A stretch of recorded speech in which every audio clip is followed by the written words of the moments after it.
Melanie never thought her life would become a pawn in someone else's game. When Oliver Taylor, a ruthless businessman, chose her as the centerpiece of a cruel bet, he had no idea he was triggering a series of events that would change both of them in irreversible ways. A woman haunted by insecurities, a man addicted to power and control, and a dirty secret waiting to explode at any moment. In the heart of Boston, where smiles hide dark intentions, Melanie is about to learn that true power doesn't lie with those who control the game, but with those who dare to play it to the end.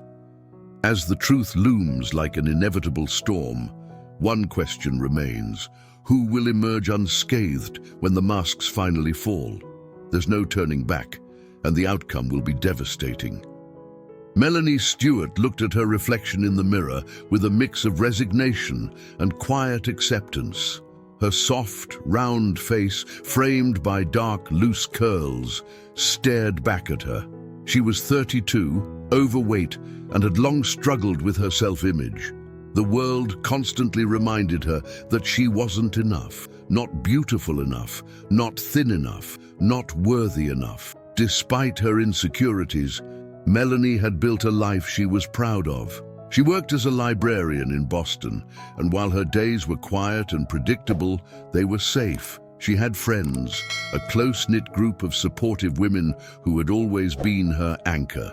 But there was something missing, a void that no amount of self-love seminars or motivational podcasts could fill. The deep yearning for love. Melanie sighed and turned away from the mirror, pushing thoughts of romance to the back of her mind. She had accepted long ago that love, at least the kind she dreamed about, wasn't for her, not in a world where looks mattered more than anything else. But that didn't mean she was immune to the loneliness that crept in at night when she was alone with her thoughts. Little did Melanie know, her life was about to collide with Oliver Taylor's in the most unexpected and cruel way. On the other side of town, Oliver Taylor, the face of a national fitness empire, stood in front of a roaring fireplace in his penthouse apartment. Tall, muscular, and impossibly good-looking, Oliver was the epitome of success. At 35, he had it all: wealth, status, and an endless stream of beautiful women vying for his attention.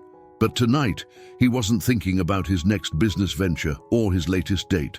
He was locked in a heated conversation with his longtime friend, Michael Stone. "Come on, Oliver," Michael goaded, leaning back in the leather chair, a smirk playing on his lips. "You've always had it easy. Women flock to you because you look like a god. But what if you had to chase someone who didn't fit the mold? Someone different?" Oliver raised an eyebrow, taking a slow sip of his whiskey. "Different? What exactly are you suggesting?" Michael's grin widened as he leaned forward. "I'm saying, what if you had to date someone you'd never look at twice? Someone completely outside your type? You know, like a woman who doesn't fit your perfect, gym-sculpted ideal." Oliver scoffed. "Why would I do that? What's the point?" Michael's eyes gleamed with mischief. "Because it would be a challenge. And let's face it, you love challenges. Besides," he added, his voice lowering conspiratorially, "I bet you wouldn't last 6 months, not with a woman who's overweight." Oliver's expression darkened slightly, and he turned away, walking towards the window that overlooked the glittering Boston skyline. His voice was calm, but the competitive edge in his tone was unmistakable. "You think I can't do it?" Michael chuckled. "I know you can't.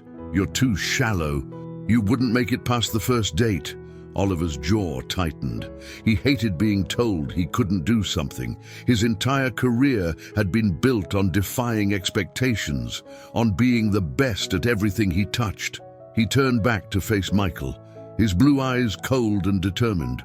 "What's the bet?" Michael stood up, now fully engaged. 6 months. You have to date. No, you have to marry. A woman who's nothing like your usual type. Specifically, a woman with real curves. You can't let her in on the bet, and you can't bail before the 6 months are up. If you do, you lose. "And what do I get if I win?" Michael leaned back again, the smirk returning. "I'll give you that prime property in Malibu that you've been eyeing for months. No strings attached." Oliver's interest peaked. That property was worth millions, and owning a piece of Malibu beachfront would solidify his place among the elite. He nodded slowly, the wheels turning in his head. And if I lose? Michael's grin was all teeth. You donate half of your company's annual profits to charity, all of it, and you can't take it back once it's done. For a moment, Oliver hesitated. He loved his company, and giving away half of its profits was no small loss. But the thought of backing down from a challenge, especially one as simple as dating someone outside his usual type, was inconceivable. He prided himself on his ability to control any situation, to manipulate circumstances to his advantage. How hard could it be to string along a woman for 6 months? He extended his hand to Michael. You're on. 2 days later, Michael sat in a quaint coffee shop near the Boston Public Library. He scrolled through his phone until a familiar name appeared on his screen. Melanie Stewart. She was perfect for the bet. A librarian, quiet, unassuming, overweight, but not unattractive. She was exactly the kind of woman Oliver would never look at twice under normal circumstances. Michael knew her through an old college friend and had kept tabs on her social media for a while. She lived a simple life, filled with posts about books, cats, and the occasional girls' night out. Harmless, easy to manipulate. He smiled to himself as he typed out a text to Oliver. Found her. You're going to love this. Back at his office, Oliver received the message and glanced at the profile picture that Michael had sent along with it. Melanie's face, round and framed by soft curls, stared back at him, smiling shyly in front of a row of bookshelves. She wasn't what he would normally go for, but there was something innocent about her. Easy prey. He texted Michael back, set it up. Melanie had no idea what was coming.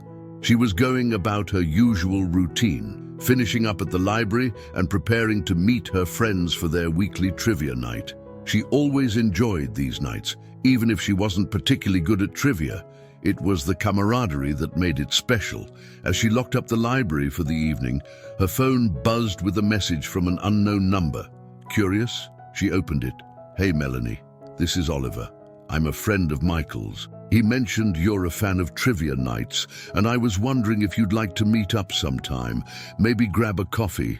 Melanie stared at the message, her heart racing. Oliver. She didn't know any Oliver, but if he was a friend of Michael's, maybe he was someone from college. The name sounded familiar, but she couldn't quite place it. Still, the idea of someone wanting to meet her, a man wanting to meet her, was enough to make her stomach flutter with nervous excitement. She typed back, her fingers trembling slightly. Sure, I'd love to. Little did she know, this message would mark the beginning of the most transformative 6 months of her life. The next few days passed in a haze of anticipation for Melanie. After exchanging a few more messages with Oliver, they had finally set a date for coffee that weekend. It felt surreal. Melanie couldn't believe that someone like Oliver, a man who seemed so confident and well-established, would be interested in her.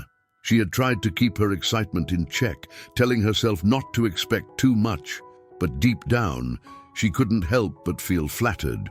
As Saturday morning arrived, Melanie stood in front of her closet, nervously scanning her limited wardrobe. She pulled out a few outfits, holding them up to the mirror. Nothing seemed right. She settled on a simple navy dress that was comfortable but flattering enough to make her feel somewhat confident. It was modest, with a cinched waist that gave her some shape, but she still felt a nagging insecurity about her appearance. She brushed her hair out carefully and applied a bit of makeup, just enough to enhance her natural features without trying too hard. Her phone buzzed, making her jump. It was Oliver, sending her the name of the coffee shop where they were meeting. He had chosen a small, trendy place near downtown Boston, not far from her usual haunts. She took a deep breath, trying to calm the butterflies in her stomach as she slipped on her shoes and headed out. Meanwhile, Oliver prepared for the date with an air of detached confidence. For him, this wasn't a date in the traditional sense. It was a game, one that he was determined to win. Melanie was just the first step in his plan to win the bet. To prove to Michael and to himself that he could do it, he looked at himself in the mirror, adjusting his jacket. His appearance was always immaculate, the result of years spent honing his physique and mastering his image. As he headed out the door, he felt no guilt about the ruse he was about to engage in. Melanie was just another piece on the board. He arrived at the coffee shop a few minutes early and found a table near the window where he could watch people passing by. His phone buzzed with a text from Michael. "Good luck today. Let me know how it goes. Remember, 6 months is a long time." Oliver rolled his eyes and put the phone away, sipping his coffee as he waited for Melanie. Melanie arrived outside the coffee shop, her heart pounding. She spotted Oliver immediately. He was impossible to miss. He looked just like his photos, only more striking in person. His confident posture and sharp features stood out even among the bustling crowd. For a moment, she hesitated, feeling the familiar wave of self-doubt. Why would someone like him want to meet me? She almost considered turning around and leaving, but then Oliver glanced up, caught her eye, and smiled. With that simple gesture, Melanie felt a bit of her anxiety melt away. She walked over, feeling like her legs might give out at any moment. "Melanie?" Oliver stood up as she approached, his smile still in place, though a practiced one. He extended a hand, and Melanie shook it, her hands slightly trembling.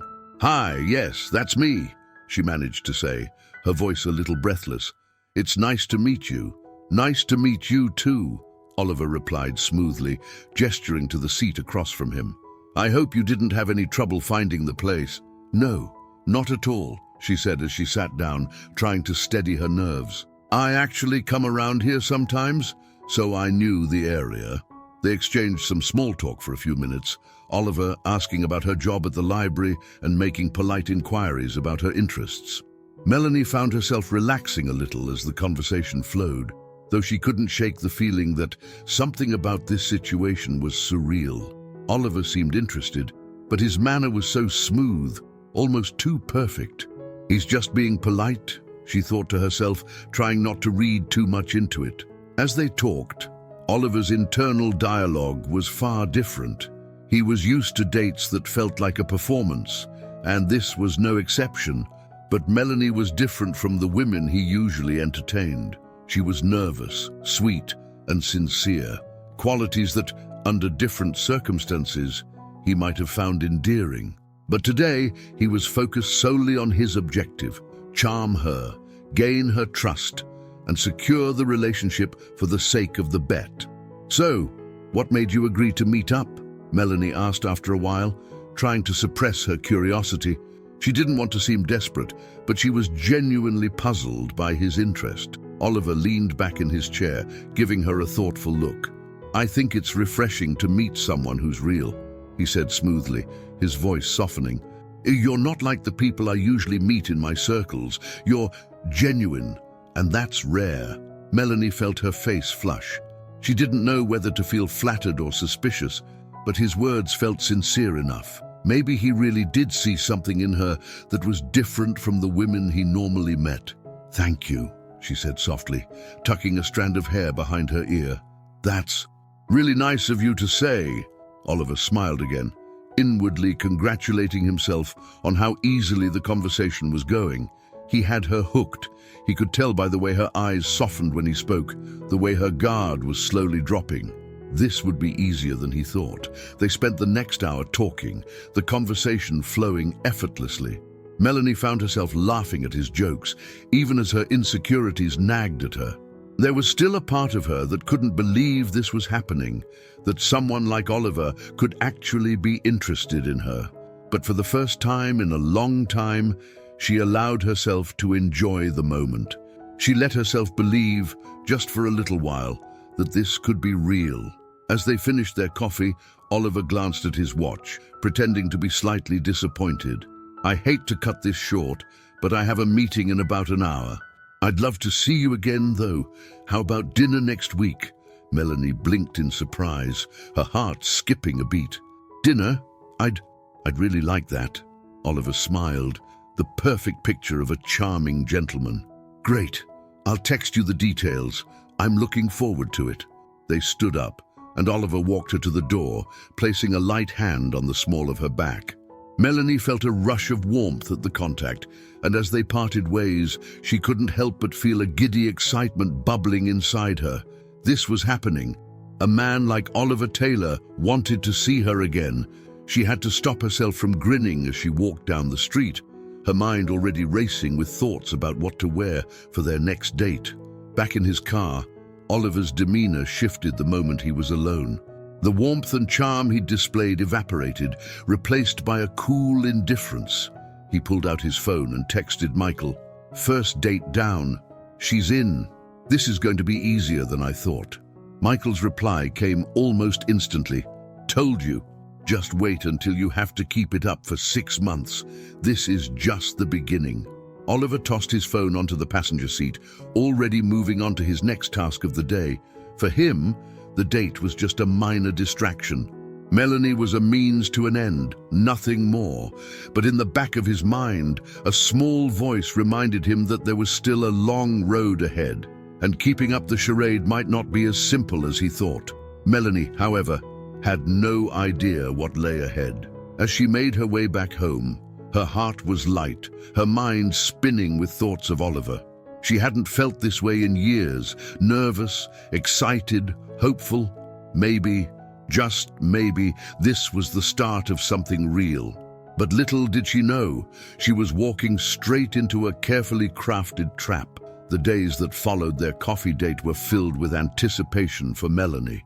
Each time her phone buzzed with a new message from Oliver, she felt a mix of excitement and disbelief. His texts were warm and engaging, filled with just the right balance of interest and humor, making her feel seen in a way she hadn't experienced in years.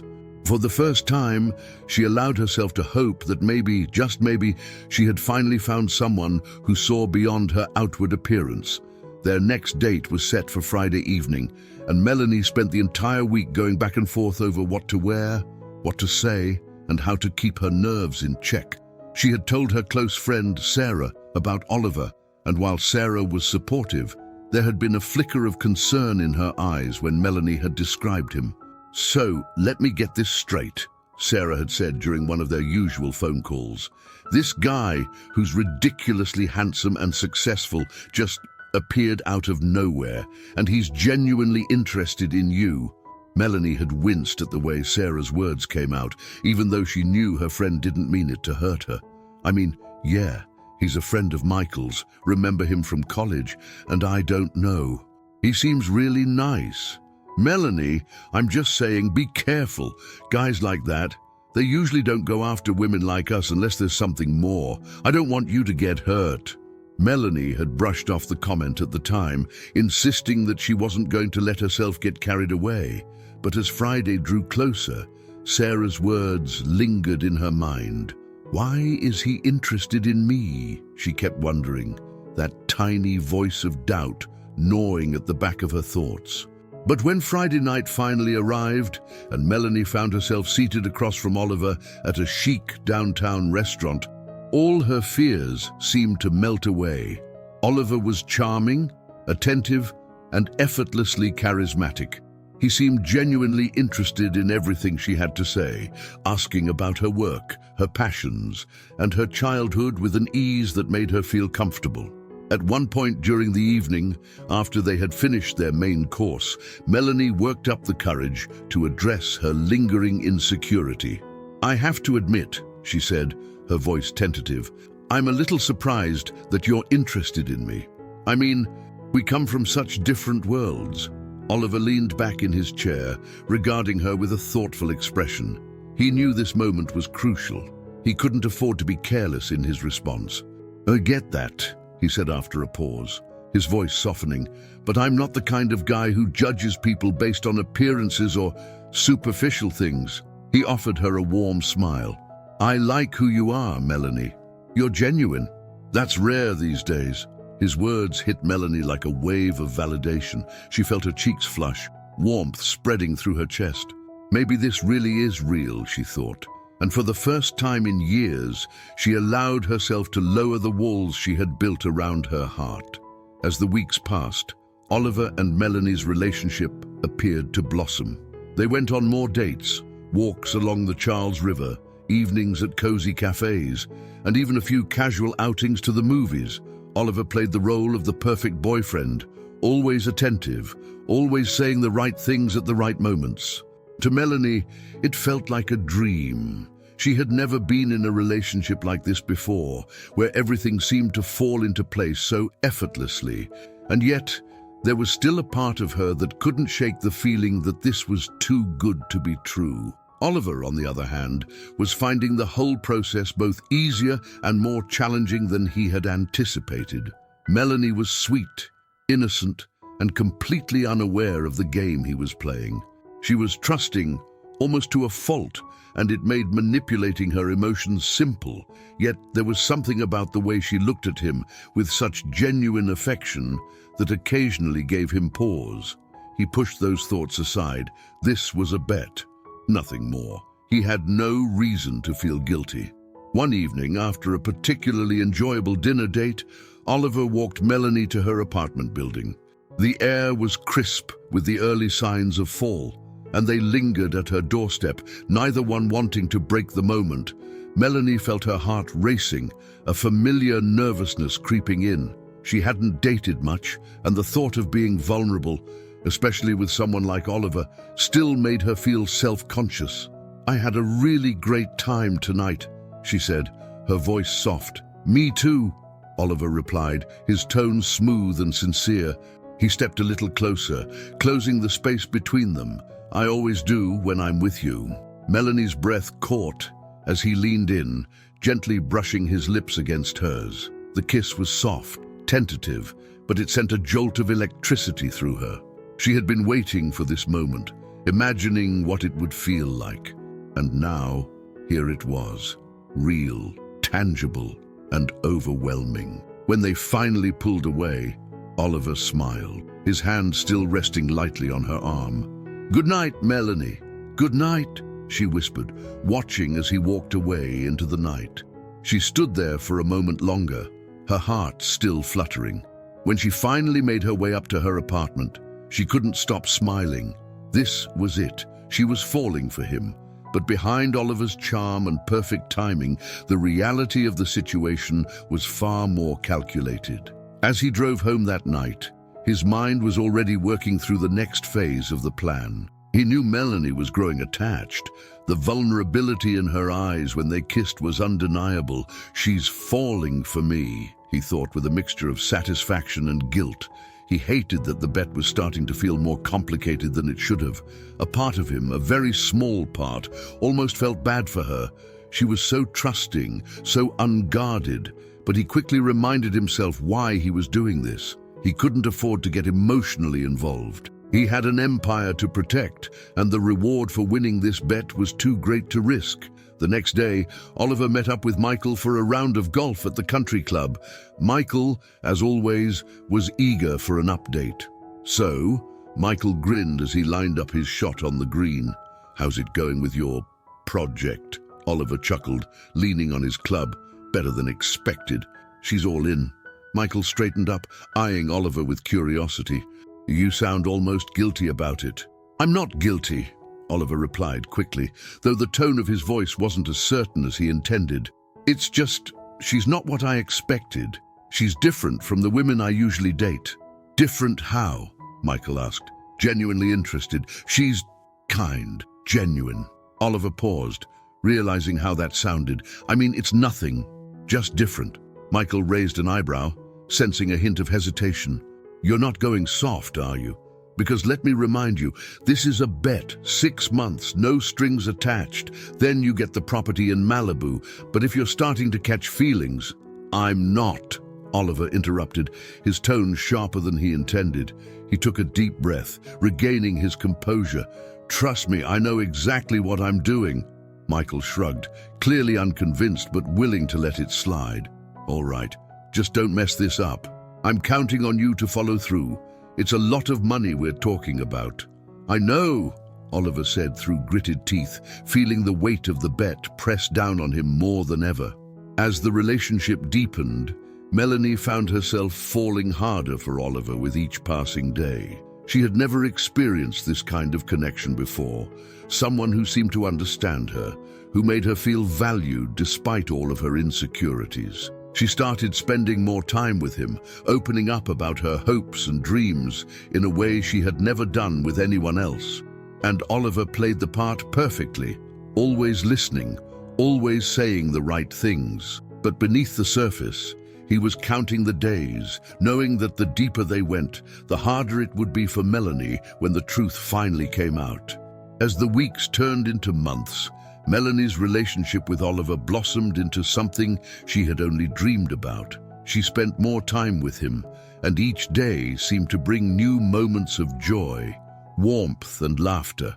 Oliver had become a fixture in her life, and Melanie couldn't help but feel like she was living a fairy tale. But in the back of her mind, the insecurities that had plagued her for so long still whispered their doubts. Could this really be happening to me? She wondered. One evening, as they sat together on her small living room couch, sipping wine and talking about their day, Melanie finally let herself voice the question that had been gnawing at her. "I've been thinking," she began, her voice hesitant, "about how different our worlds are." Oliver turned to look at her, raising an eyebrow. "What do you mean?" she sighed, swirling her wineglass nervously. "You're this successful, confident guy, always surrounded by people. And me, I'm just, well, ordinary. I work at a library. I have a simple life. Sometimes I wonder what you see in me." Oliver placed his glass down on the coffee table and reached for her hand, his touch sending a familiar warmth through her. "Melanie," he said softly, "you're not ordinary. You're one of the most genuine, kind-hearted people I've ever met. I'm drawn to that. Don't ever think you're not enough." His words wrapped around her like a comforting blanket, soothing her insecurities. Maybe it's time to stop doubting him, she thought. She was falling deeper for him every day, and with every kind word, every gentle touch, the walls she had built around her heart crumbled a little more. But what Melanie didn't know was that, for Oliver, this was all part of the plan. His carefully constructed words, his practiced smiles, it was all meant to keep her close, to keep her from suspecting the truth. Yet, as the days passed, something unexpected began to stir in him. One Saturday afternoon, Oliver and Melanie decided to take a trip to a local farmer's market. It was a crisp and sunny day, and the stalls were bustling with people browsing fresh produce, handmade crafts, and artisan goods. Melanie loved the market. The vibrant colors, the chatter of friendly vendors, and the smell of freshly baked bread always made her feel alive. As they strolled through the market, hand in hand, she couldn't help but smile. "This place is amazing," Oliver remarked, his tone light as they passed a stand selling freshly picked apples. "I've never been to a farmer's market before." "Never?" Melanie asked, incredulous. Oliver shook his head. "Nope, I usually just get my groceries delivered. This is a whole new experience for me." Melanie laughed, squeezing his hand. "Well, you're missing out. There's something special about meeting the people who grow your food. It feels personal." She led him from stall to stall, explaining the different local vendors, showing him her favorite spots. Oliver watched her as she talked, noting the way her face lit up when she was passionate about something. It was moments like these, when she was completely unaware of herself, that he found himself genuinely enjoying her company. She's so different, he thought, so unlike the women he usually dated. There was no pretense with her, no need for fancy restaurants or high-end experiences. She was content with the simple things, and for the first time in a long while, Oliver found himself enjoying those simple things too. As they reached a stand selling homemade jams, Melanie picked up a jar and handed it to him. "You have to try this," she said. "It's the best strawberry jam you'll ever taste." Oliver smiled, taking the jar from her. "All right, I trust you." They bought the jam, along with a few other goodies, and spent the rest of the afternoon wandering the market. By the time they left, the sun was beginning to set, casting a warm golden glow over the city. They stopped by the river, sitting on a bench to watch the sunset, the market bags at their feet. For a moment, there was a comfortable silence between them. the only sound the gentle flow of the river and the distant hum of the city. Oliver glanced at Melanie, who was staring out at the horizon, a peaceful smile on her face. Something stirred in his chest, an unfamiliar, unsettling feeling. It wasn't guilt exactly, but it was close. He was playing her. He knew that. But there were times, like now, when he almost forgot why he was doing it. This is just a bet, he reminded himself. Don't get caught up in it. But as he looked at her, her warmth, her kindness, the way she made him feel, he couldn't help but wonder if he was starting to lose control. Melanie, on the other hand, was completely oblivious to the internal struggle Oliver was facing. For her, this relationship felt like everything she had ever hoped for. Over the weeks, her feelings for him had deepened, and the idea that this could be something lasting was beginning to take root in her heart. She had even begun to imagine a future with him, one where they could build a life together, where she wouldn't have to feel insecure or unworthy anymore. But despite how good things seemed on the surface, there was a part of Melanie that still harbored doubts.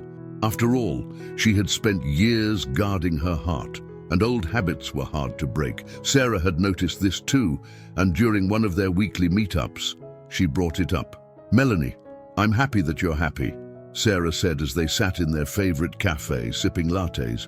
"But are you sure everything's okay? I mean, you've only known Oliver for a few months, and it's all moving so fast." Melanie bit her lip, staring down at her coffee. "I know, but it feels right, Sarah. He makes me feel special, like I matter." "I get that," Sarah said gently. "But just be careful, okay? You're my best friend, and I don't want to see you get hurt." Melanie nodded, appreciating her friend's concern, but she couldn't bring herself to admit her own fears. She didn't want to give voice to the doubts swirling in her mind. She wanted to believe that Oliver was different, that he was the one.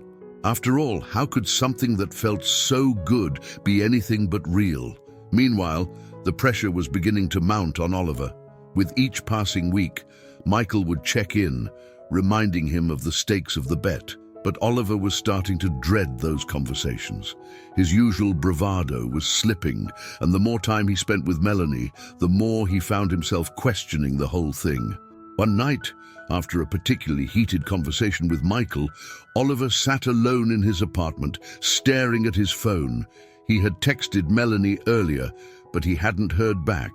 Normally, he wouldn't think much of it, but tonight, something felt different. He felt uneasy, and it wasn't just the guilt gnawing at him. It was something deeper. He picked up his phone and dialed her number. She answered after the second ring. "Hey," she said, her voice warm and familiar. "What's up?" "I just wanted to check in," Oliver said, trying to keep his tone light. "I didn't hear from you, and I don't know. I guess I was worried." Melanie chuckled softly. "Worried? About me?" "Yeah," Oliver admitted, surprising even himself. "I guess I was." There was a pause on the other end of the line, and when Melanie spoke again, her voice was soft. "I'm fine, Oliver. I was just out with Sarah. But, it's nice to know you care." "I do care," he said, and for the first time since the bet began, the words didn't feel like a lie. As the weeks continued, the line between truth and deception began to blur for Oliver. The more time he spent with Melanie, the more conflicted he became. He knew he was supposed to be in control, to keep his emotions out of it. But as their connection deepened, he found himself questioning what he really wanted. For Melanie, these months were a whirlwind of emotions. She had never felt so close to someone, never let herself be this vulnerable. Oliver had become a central part of her life, and the idea of losing him was something she couldn't bear to think about. But little did she know, the foundation of their relationship was built on a lie that would eventually come crashing down, shattering everything she had come to believe.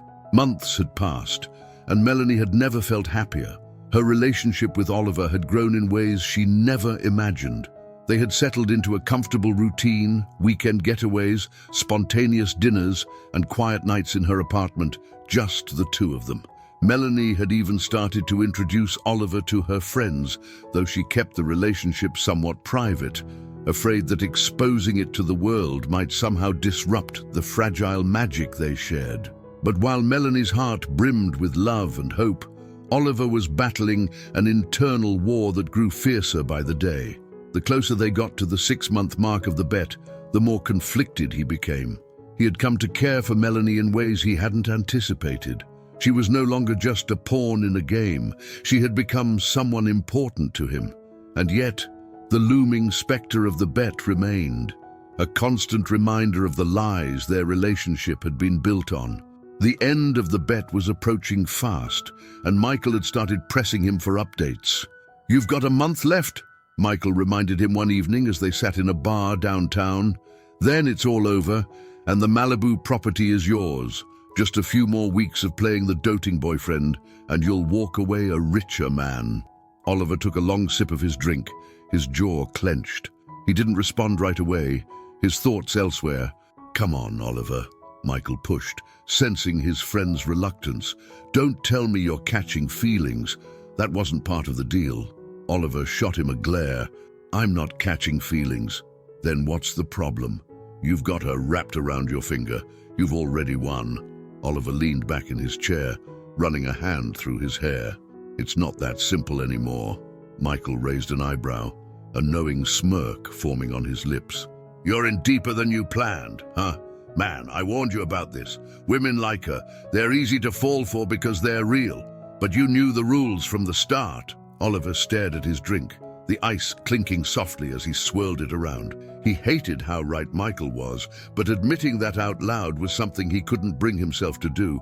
Instead, he pushed the feeling down, burying it under layers of justification. "Look," Michael continued, his tone turning serious, "the way I see it, you've got two options. You either end it clean when the time's up, or you follow through and propose, seal the deal, keep her around for the bet, and then let it fade out after the 6 months. You win either way." Oliver frowned. "Propose?" Michael nodded. "Why not? She's already in love with you, right? What better way to lock it down than with a ring? It'll make her feel secure, and you can keep playing the perfect fiancé until the time comes to let go." The idea of proposing to Melanie had never crossed Oliver's mind, not seriously anyway. But as Michael laid out the plan, Oliver began to consider it. It was a clean way to ensure he won the bet without having to deal with the emotional fallout too soon. If he proposed, Melanie would never suspect a thing. But as the thought settled in his mind, a wave of guilt washed over him. Could he really do that to her? Could he look her in the eyes, put a ring on her finger, and continue to lie to her? A week later, Melanie found herself standing in front of her bathroom mirror, trying to steady her breath. She had invited Oliver over for a quiet dinner that night, but something felt different. Oliver had been distant lately, more preoccupied than usual, and Melanie couldn't help but worry. Her insecurities, which had been lying dormant for months, began to resurface. What if something's wrong? What if he's losing interest? Her mind raced with possibilities, but she pushed them aside as the doorbell rang. She quickly smoothed down her dress and made her way to the door, trying to appear calm and composed. When she opened the door, Oliver stood there, a bouquet of white roses in hand. Melanie smiled, relieved by the sight of him, though the tension in his eyes didn't go unnoticed. "These are for you," Oliver said, handing her the flowers with a soft smile. "They're beautiful, thank you," Melanie replied, feeling the butterflies in her stomach. She stepped aside to let him in, watching as he walked into the living room.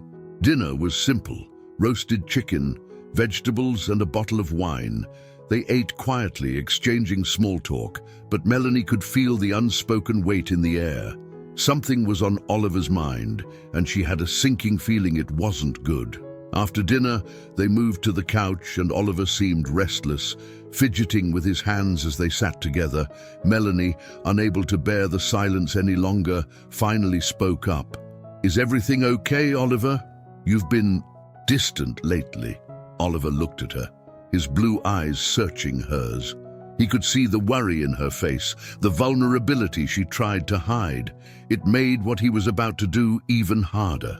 He had rehearsed this moment in his head a dozen times, trying to find a way to justify it to himself. "I've been thinking a lot," Oliver began slowly, his voice low. "About us, about the future." Melanie's heart skipped a beat. The future? Was he about to break up with her? The thought sent a chill down her spine.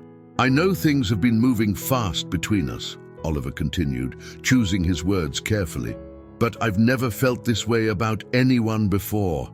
Melanie's breath caught in her throat as she listened, her heart pounding in her chest.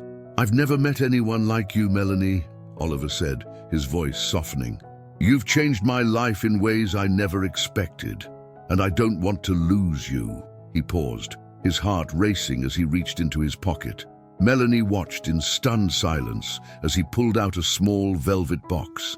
Her eyes widened, her mind struggling to keep up with what was happening. "Melanie," Oliver said, his voice trembling slightly, "will you marry me?" Time seemed to stand still. Melanie stared at the ring in his hand, her heart racing, her mind reeling. Was this really happening? She had dreamed of this moment for years, but now that it was here, it felt surreal. She blinked, trying to process the emotions flooding through her. "Yes," she whispered, her voice barely audible. Then, louder, with tears welling in her eyes, she repeated, "Yes, Oliver, I'll marry you." Oliver slipped the ring onto her finger, his chest tight with a mixture of relief and guilt. He leaned in to kiss her, but as their lips met, the weight of the lie felt heavier than ever. He had done it. He had secured the bet. But at what cost? The next few days were a whirlwind for Melanie. She could hardly believe that she was engaged. Her friends were over the moon when she told them the news, and she found herself swept up in the excitement of it all. She spent hours staring at the ring on her finger, wondering how she had gotten so lucky. But beneath the surface of her joy, there was still a lingering doubt she couldn't shake. Every now and then, a voice in the back of her mind would whisper, "Why me? Why would someone like Oliver choose me?" She tried to push those thoughts away, reminding herself of all the ways Oliver had shown he cared for her. He had proposed, hadn't he? That had to mean something, but even as she reassured herself, the doubts remained. Oliver, meanwhile, was trying to navigate the complex web he had woven. Proposing had bought him time, but it hadn't eased the growing turmoil inside him. Every time Melanie looked at him with those trusting eyes, every time she talked about their future together, the guilt gnawed at him. He had crossed a line, and he wasn't sure if there was any going back, but the clock was still ticking. The bet was almost over. He just had to hold on a little longer, keep up the charade for a few more weeks, and then it would all be over. At least, that's what he kept telling himself. The weeks after the proposal were filled with a whirlwind of emotions for Melanie. She was engaged to the man of her dreams. It felt surreal, like a fairy tale she never believed would happen to her. Every time she glanced at the ring on her finger, a giddy excitement rushed through her. She was constantly on the phone with Sarah and her other friends, discussing wedding plans, dresses, venues, and all the little details that came with it. Melanie had never been so happy, so sure that this was the beginning of the life she had always dreamed of. But beneath the surface, things weren't as perfect as they seemed. While Melanie was lost in the excitement of wedding plans, Oliver was growing more distant.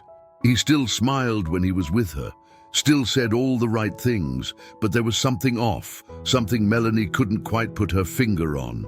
He seemed distracted, preoccupied, like his mind was always somewhere else. And the more time passed, the more Melanie's insecurities began to creep back in. One evening, Melanie and Oliver were having dinner at her apartment. The air between them felt thick with unspoken tension, though Melanie couldn't tell why. She watched as Oliver picked at his food, barely eating, his gaze distant. "Is everything okay?" Melanie asked, trying to sound casual, though her voice betrayed a hint of concern. Oliver looked up, startled, as if he had been pulled from a faraway place. "Yeah, everything's fine. Why do you ask?" "You've just been different lately," Melanie said, her voice soft but steady. "Distant. I feel like something's bothering you." Oliver sighed, running a hand through his hair.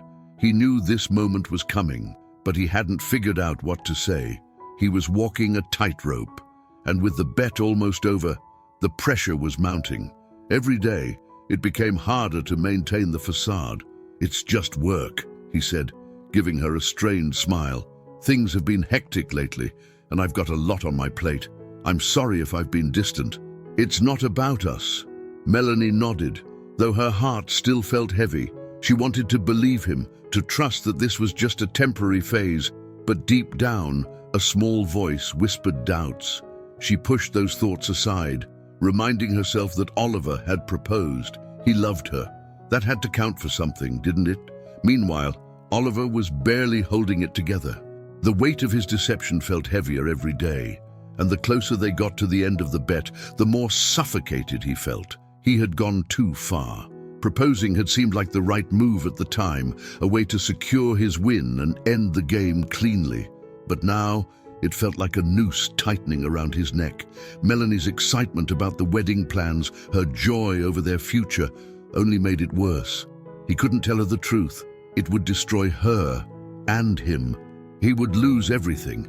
The thought of facing her with the truth made his stomach churn, but continuing the lie felt just as unbearable. Michael, as always, wasn't helping. "You're in the home stretch, man," Michael reminded him over drinks one night. "You're almost there. Just a few more weeks, and it's over." Oliver glared into his drink, the tension in his chest building. "It's not that simple." "What's not simple about it?" Michael asked, his tone dismissive. "You propose, you keep her happy for a few more weeks, and then you let it fizzle out. She'll move on, you'll move on, and we'll both be sitting pretty with that Malibu property in your name." Oliver clenched his jaw, the frustration boiling over. "She's not just going to move on, Michael. She's planning a wedding. She thinks this is forever." Michael raised an eyebrow, sipping his drink casually. "So what? That's her problem, not yours. You knew what you were getting into." Oliver's hands tightened around his glass. The problem was, he hadn't known what he was getting into, not really. He hadn't anticipated how much Melanie would get under his skin, how real this whole thing would start to feel, and now he was trapped. The end of the bet was supposed to bring relief, but all he could feel was dread. "I can't keep doing this," Oliver muttered under his breath. Michael's eyes narrowed.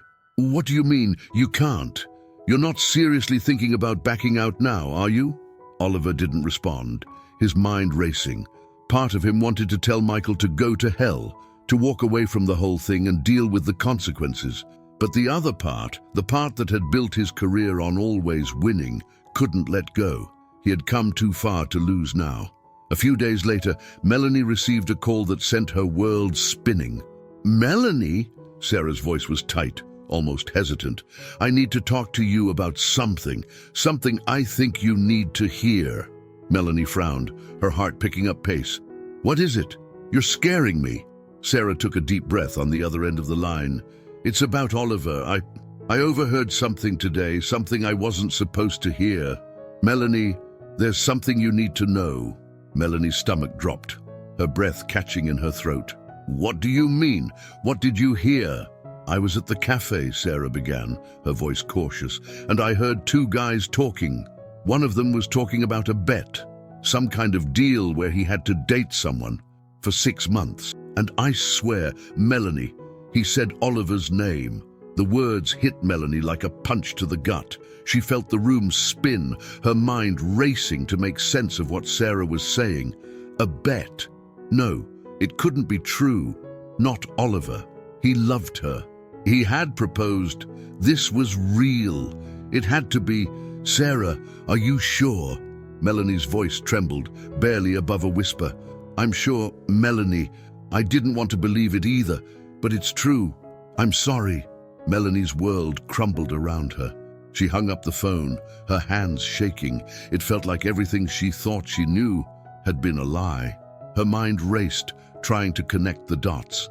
The distance, the moments when Oliver had seemed off, the way he had proposed out of nowhere, it all made sense now, and the realization was too much to bear. She sat on the edge of her bed, tears streaming down her face. The man she loved, The man she was planning to marry had been lying to her all along, and not just any lie, a cruel, calculated bet. Her heart shattered as the full weight of the betrayal sank in. But instead of confronting him right away, Melanie made a decision. She wasn't going to let him know that she had found out. Not yet.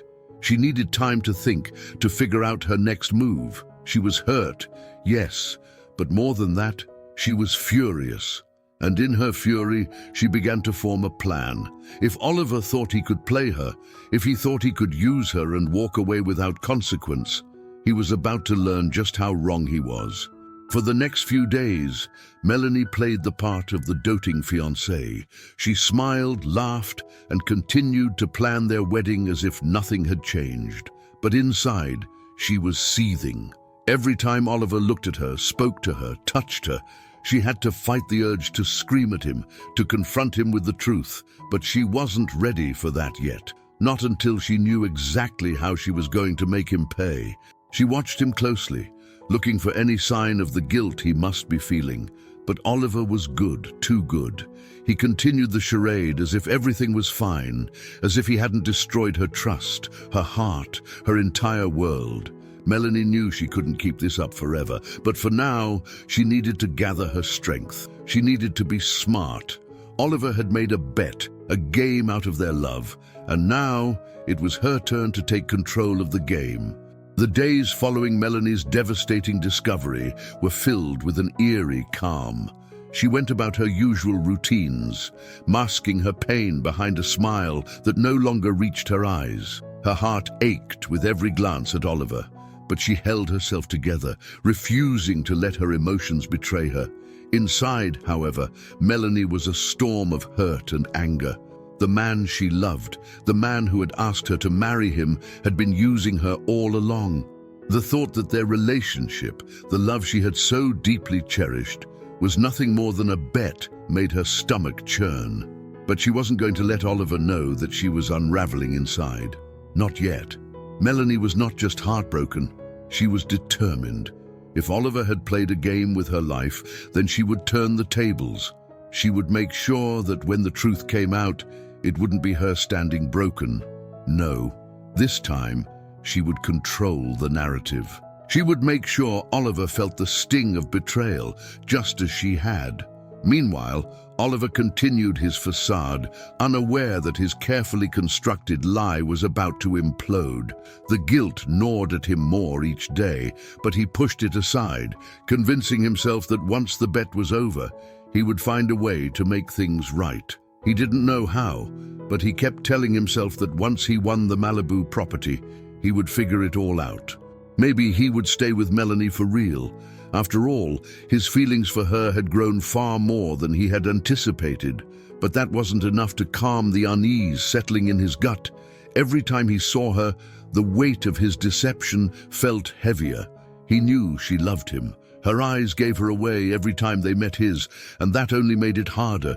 He was walking a tightrope, and one wrong move could send everything crashing down. One evening, as Melanie was sitting on the couch, staring blankly at her wedding planning binder, her phone buzzed with a text from Sarah. Her heart pounded as she opened the message. "Have you told him yet?"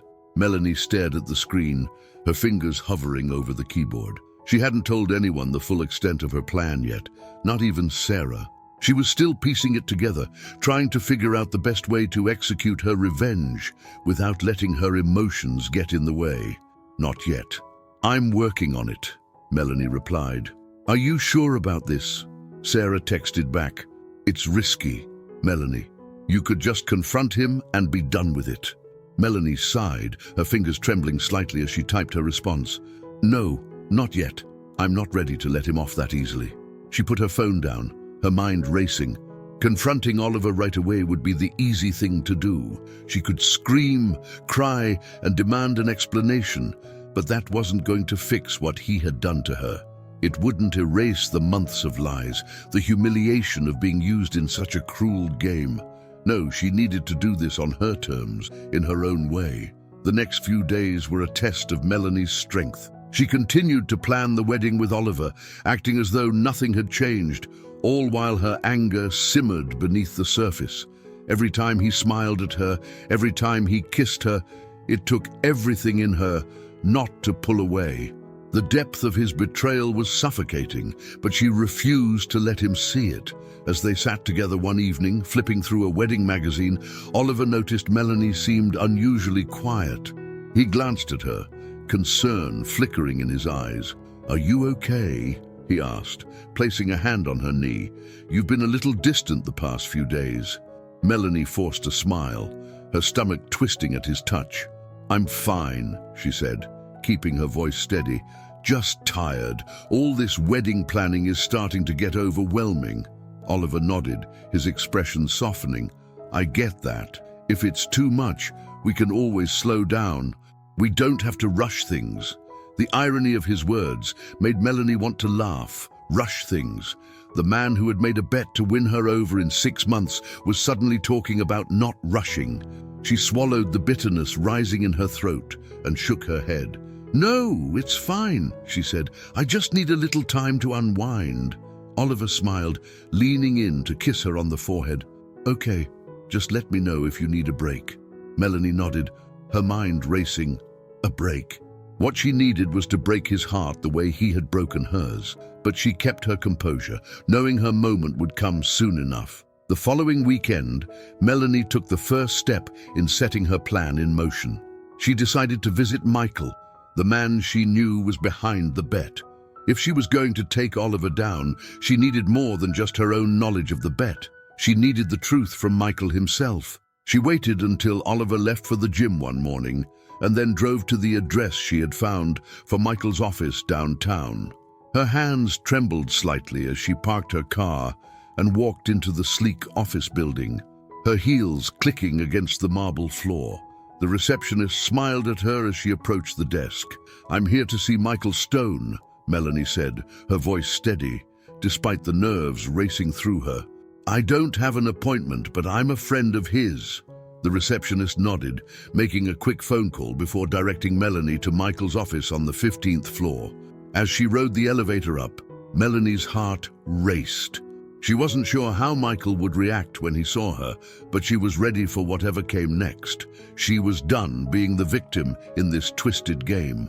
When she reached Michael's office, she knocked on the door, her stomach twisting in anticipation. A moment later, the door swung open, and Michael stood there, surprised to see her. "Melanie," he said, raising an eyebrow. "What are you doing here?" Melanie forced a polite smile, though her eyes were cold. "We need to talk," Michael frowned, stepping aside to let her in. "About what?"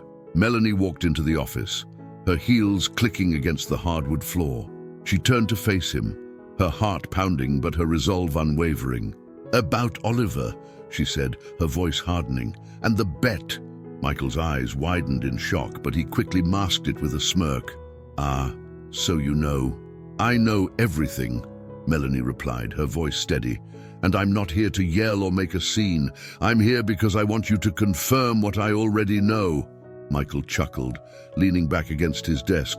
"You've got guts, Melanie. I'll give you that. But what exactly are you hoping to get out of this?" "I want the truth," Melanie said firmly. "I want to hear it from you, all of it." Michael regarded her for a moment, then shrugged. "Fine. You want the truth? Here it is. Oliver made a bet. He was supposed to date you for 6 months, marry you if he had to, and in return, he'd get a prime piece of property in Malibu. It was all just a game. But you already knew that, didn't you?"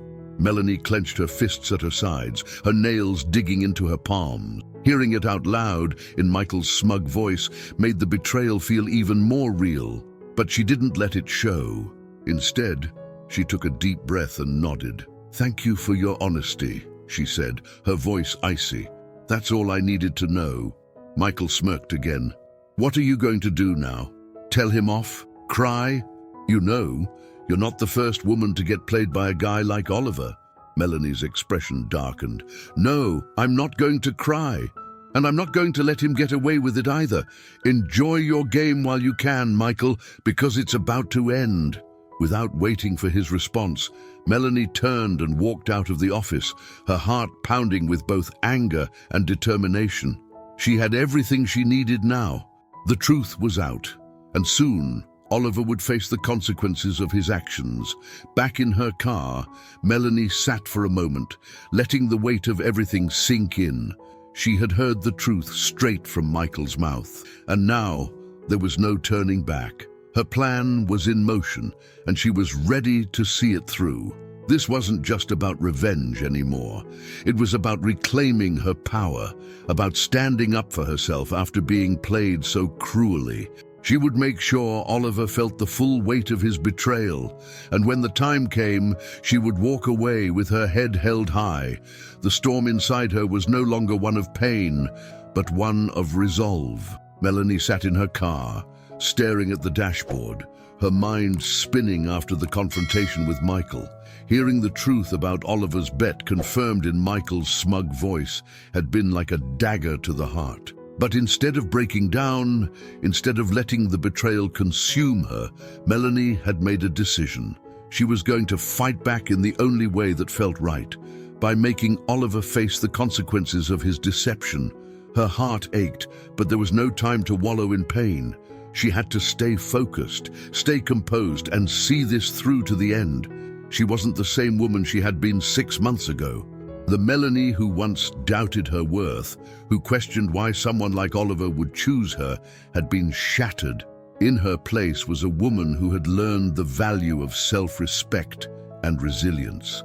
As she drove back to her apartment, her phone buzzed. It was a text from Oliver. "Can't wait to see you tonight. Thinking of you." Melanie's grip tightened on the steering wheel. The idea that Oliver still thought he could get away with his lies made her stomach turn. He had no idea that she knew the truth, that his game was unraveling faster than he realized. She texted back, her response simple and calm, "I'll be waiting." That evening, Melanie prepared dinner like nothing had changed. She set the table, lit candles, and even poured wine, keeping up the facade of the doting fiancé. It was strange, the way she had grown so accustomed to pretending. She had spent the last few days playing the role, waiting for the right moment to strike. And now, that moment was getting closer. When Oliver arrived, he was his usual charming self, walking through the door with a bouquet of flowers and a kiss for Melanie. But as he greeted her, Melanie couldn't help but notice the subtle tension in his demeanor. He was smiling, but there was a flicker of something else in his eyes. Guilt, perhaps, or maybe the weight of the secret he had been carrying for so long. "Hey, babe," he said, pulling her into a hug. "You've really outdone yourself tonight. This looks amazing." Melanie smiled, though it didn't reach her eyes. "I thought we could have a quiet night in, just the two of us." Oliver nodded, oblivious to the storm brewing inside her. "Sounds perfect." As they sat down to eat, Melanie watched him closely, taking in every detail of his behavior. She had become an expert at reading his every move, every shift in tone. She could tell he was distracted, but he was trying hard to hide it. "So," Oliver began, cutting into his food, "how's the wedding planning going? Everything still on track?" Melanie felt a cold chill run down her spine at the mention of the wedding. She had spent weeks obsessing over every detail, pouring her heart into planning what she thought would be the happiest day of her life. Now, it all felt like a cruel joke. "It's going fine," she replied, her voice steady. "Though I've been thinking, maybe we're rushing things a little." Oliver looked up, surprise flickering across his face.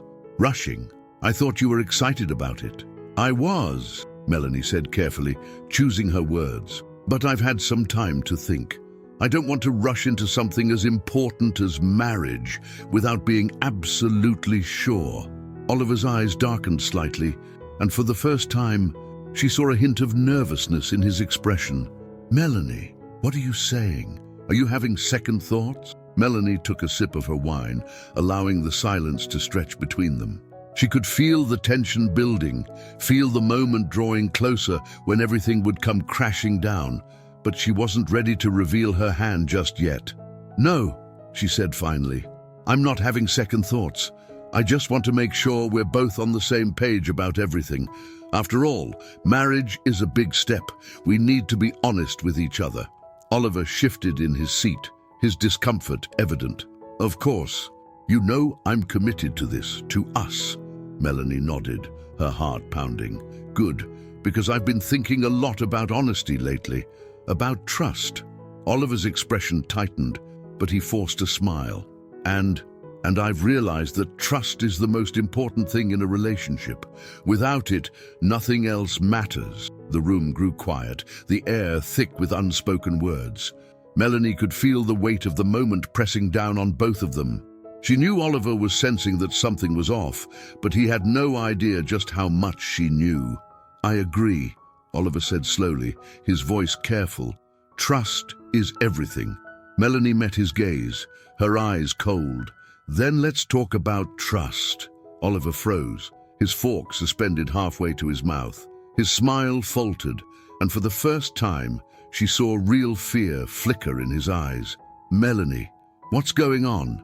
he asked, his voice low, cautious. Melanie leaned back in her chair, her hands trembling slightly beneath the table. She had been waiting for this moment for days, but now that it was here, the weight of it threatened to overwhelm her. She took a deep breath, steadying herself. "I know about the bet, Oliver." Her words hung in the air like a bomb waiting to go off. The color drained from Oliver's face, his eyes widening in shock. What are you talking about?" he stammered, his voice cracking. Melanie's gaze didn't waver. "The bet, the one you made with Michael, the one where you were supposed to date me for 6 months, marry me if necessary, all for a piece of property in Malibu. Does that sound familiar?" Oliver's mouth opened, but no words came out. He stared at her, stunned, as if the ground had just been ripped out from under him. "I know everything," Melanie continued, her voice cold and steady. "I talked to Michael. He confirmed it all. So don't bother trying to lie to me." Oliver's chest heaved, his breathing shallow as he struggled to find his voice. "Melanie, I can explain." "No," Melanie interrupted, her voice sharp. "You don't get to explain. I've spent months believing you, trusting you, falling in love with you. And all this time it was a game to you, a bet. You used me, Oliver." Oliver reached for her hand, but Melanie pulled back, her eyes flashing with fury. "Please, just listen. It started as a bet, yes, but it's not what you think. I swear, I never meant for it to go this far. I didn't expect to what? Fall in love with me," Melanie snapped, her voice laced with bitterness. "Do you really expect me to believe that?" "I'm telling the truth," Oliver pleaded, his voice desperate. "I know I messed up.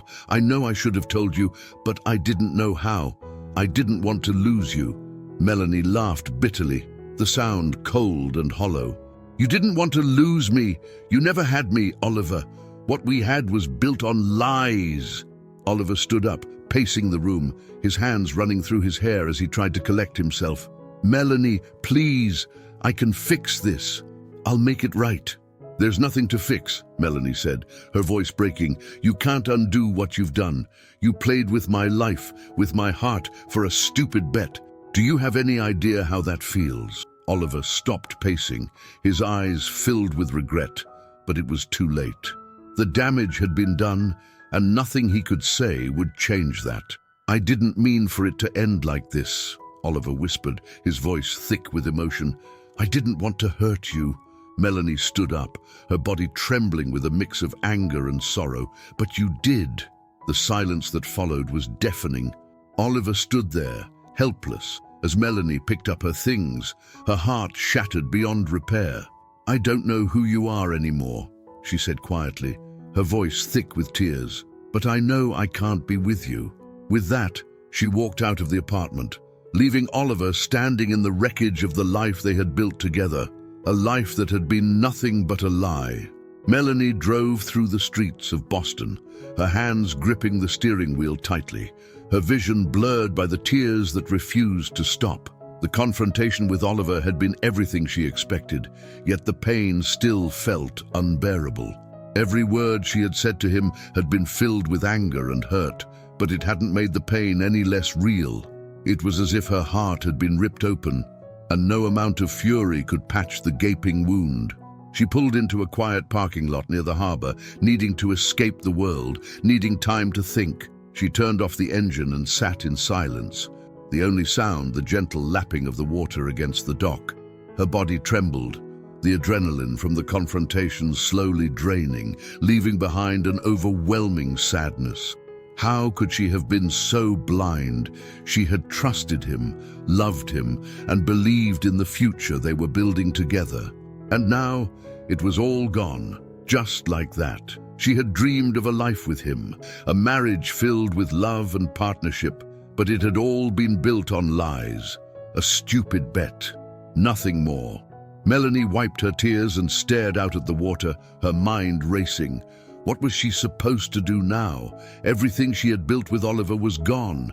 The wedding she had been planning for months no longer existed. The future she had envisioned had vanished in an instant. And yet, in the wreckage of their relationship, something inside her began to stir. I'll survive this, she thought. I have to. Meanwhile, back at the apartment, Oliver stood frozen in the aftermath of Melanie's departure. His heart pounded in his chest as he tried to process what had just happened. The truth was out. Melanie knew everything, and the look in her eyes, the raw pain and betrayal, was something he would never forget. He had never meant to hurt her this way, but now that the damage was done, the weight of his actions settled over him like a crushing force. He sank into the couch, running his hands through his hair, his mind a whirlwind of regret. How had it come to this? When he had first agreed to the bet, it had seemed harmless enough, a game, a challenge to prove he could have anyone. But along the way, something had changed. Melanie had changed him. He didn't want to admit it, but his feelings for her were real. Somewhere between the lies and the manipulation, he had fallen in love with her. And now, it was too late. He had lost her. The woman he had come to care about more than anything was gone, and he had no one to blame but himself. His phone buzzed on the coffee table, pulling him from his thoughts. It was a message from Michael. Everything good, the bet's almost done. Oliver stared at the message, a wave of disgust rising in his chest. He couldn't stand the thought of talking to Michael, of being reminded of the reason why this had all started. The bet had cost him more than he could have ever imagined. Without replying, Oliver tossed the phone aside and buried his face in his hands. He needed to figure out what to do next, how to make things right. But deep down, he knew it wouldn't be that simple. He had broken Melanie's heart, and no amount of apologies could fix that. Days passed, and Melanie struggled to find her footing. She went through the motions of her daily life, working at the library, meeting with friends, but nothing felt real anymore. Her heart was heavy with the weight of what had happened, and every time she closed her eyes, she saw Oliver's face, heard his voice, and felt the sting of his betrayal all over again. Sarah had been by her side, offering support, but even her best friend couldn't mend the wounds that Oliver had left. They had gone out for drinks one night, and Sarah had tried to convince her that she was better off without him. "You deserve better than that, Melanie," Sarah had said, her voice filled with righteous anger. "You deserve someone who actually values you, not some guy who used you for a bet." Melanie had nodded, knowing Sarah was right. But that didn't make the pain any less real. Every part of her ached for the man she had thought Oliver was, the man who had made her feel special, loved, and wanted. But that man didn't exist. He had been a lie all along. One evening, Melanie found herself sitting alone in her apartment, staring at the wedding dress she had bought weeks ago. It hung in the corner of her bedroom, a haunting reminder of the life she thought she was going to have. She had dreamed of wearing that dress, of walking down the aisle toward Oliver, of starting a life with him, but now the dress was just a painful symbol of everything she had lost. She stood up, walking over to the dress, her fingers grazing the delicate fabric. For a moment, she let herself imagine what might have been, the wedding, the vows, the love they could have shared. But the fantasy was quickly shattered by the reality of the bet, and Melanie's heart hardened. She couldn't live in the past anymore. She couldn't let Oliver's betrayal define her. She had to move forward, no matter how much it hurt. "I'm stronger than this," she reminded herself. "I will survive this." As Melanie began to piece her life back together, Oliver was falling apart. The weight of his actions was unbearable, and he couldn't stop thinking about Melanie. He had tried to reach out to her, texting, calling, even showing up at her apartment, but she wouldn't answer. She had shut him out completely, and he didn't blame her. He had betrayed her in the worst possible way.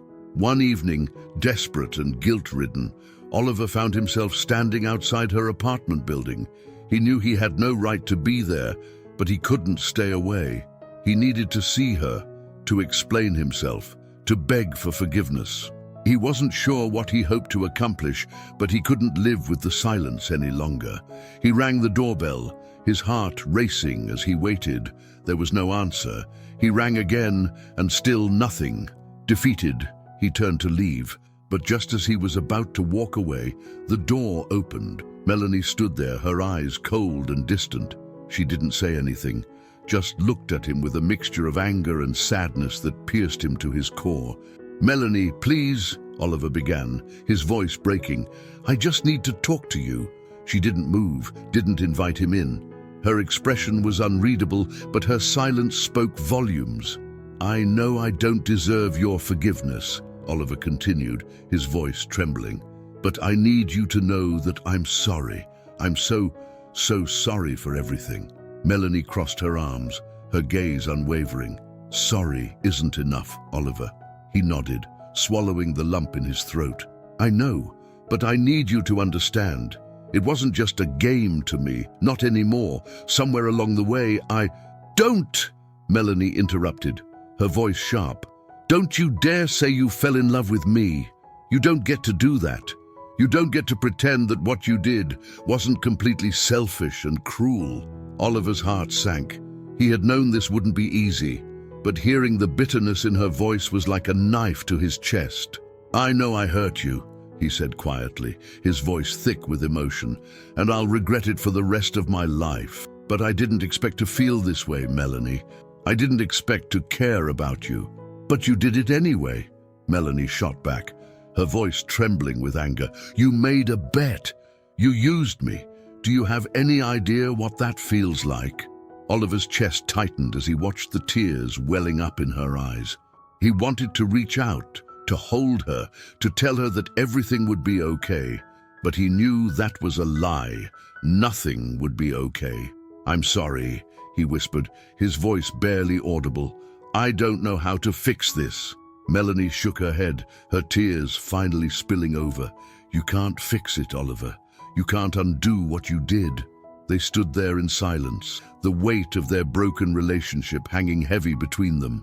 Melanie wiped her tears and took a deep breath, her voice steady but full of finality. "I need you to leave," she said quietly, "and don't come back." Oliver opened his mouth to protest, to beg for another chance, but the look in her eyes stopped him. He had lost her. There was no going back. With a heavy heart, Oliver turned and walked away, each step feeling like a nail in the coffin of the life they could have had. As he disappeared down the street, Melanie closed the door behind him, leaning against it as the sobs finally overtook her. The days following her final confrontation with Oliver were some of the hardest Melanie had ever faced. She had thought that cutting him out of her life would bring a sense of closure, but instead, she felt hollow. Every corner of her apartment reminded her of him, the nights they had spent cooking together, the quiet mornings sipping coffee, the plans for a future that would never come to be. It wasn't just the loss of Oliver that weighed on her. It was the loss of the life she had imagined. She had been so sure that they would be together forever, that she had finally found someone who saw her for who she was and loved her anyway. But all of that had been an illusion, a carefully crafted lie that crumbled the moment she learned about the bet. Melanie spent most of her days at the library, trying to immerse herself in her work, but the distraction wasn't enough. She had become good at wearing a mask, at pretending everything was fine when her co-workers asked how she was doing. She smiled, she laughed when appropriate, but inside, She was still broken. Sarah was a constant presence, doing her best to lift Melanie's spirits, but even she couldn't fully ease the ache in Melanie's heart. They spent hours talking, Sarah offering words of encouragement and telling Melanie that she was better off without Oliver, but it didn't change the fact that Melanie still missed him, despite everything. A part of her still longed for the man she thought he was. One afternoon, Melanie sat in a small cafe downtown, staring out the window as the rain drizzled down. The city seemed to mirror her mood, grey, heavy, and slow. She stirred her tea absent-mindedly, her thoughts drifting back to the months she had spent with Oliver.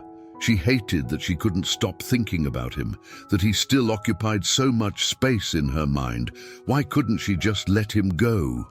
The bell above the cafe door jingled, pulling Melanie from her thoughts. She glanced up and froze when she saw Oliver walk in. For a moment, their eyes met and Melanie's heart clenched painfully. She hadn't seen him since she told him to leave, and the sight of him standing there, looking lost and uncertain, brought a flood of emotions rushing back. Oliver stood in the doorway, clearly as shocked to see her as she was to see him. He hesitated, as if unsure whether to approach, but after a moment, he stepped forward, moving toward her table. Melanie's breath caught in her throat. Part of her wanted to get up and walk out, to avoid the conversation she knew was coming. But another part of her, the part that still cared, despite everything, kept her glued to her seat. "Melanie," Oliver said softly when he reached her table. His voice was filled with hesitation, as though he wasn't sure if he was allowed to say her name anymore. "Can I sit?" Melanie stared at him for a moment, weighing her options. She could tell him to leave, but she knew it wouldn't make a difference. He had already taken so much from her. What was one more conversation? "Go ahead," she said, her voice guarded, as she gestured to the empty seat across from her.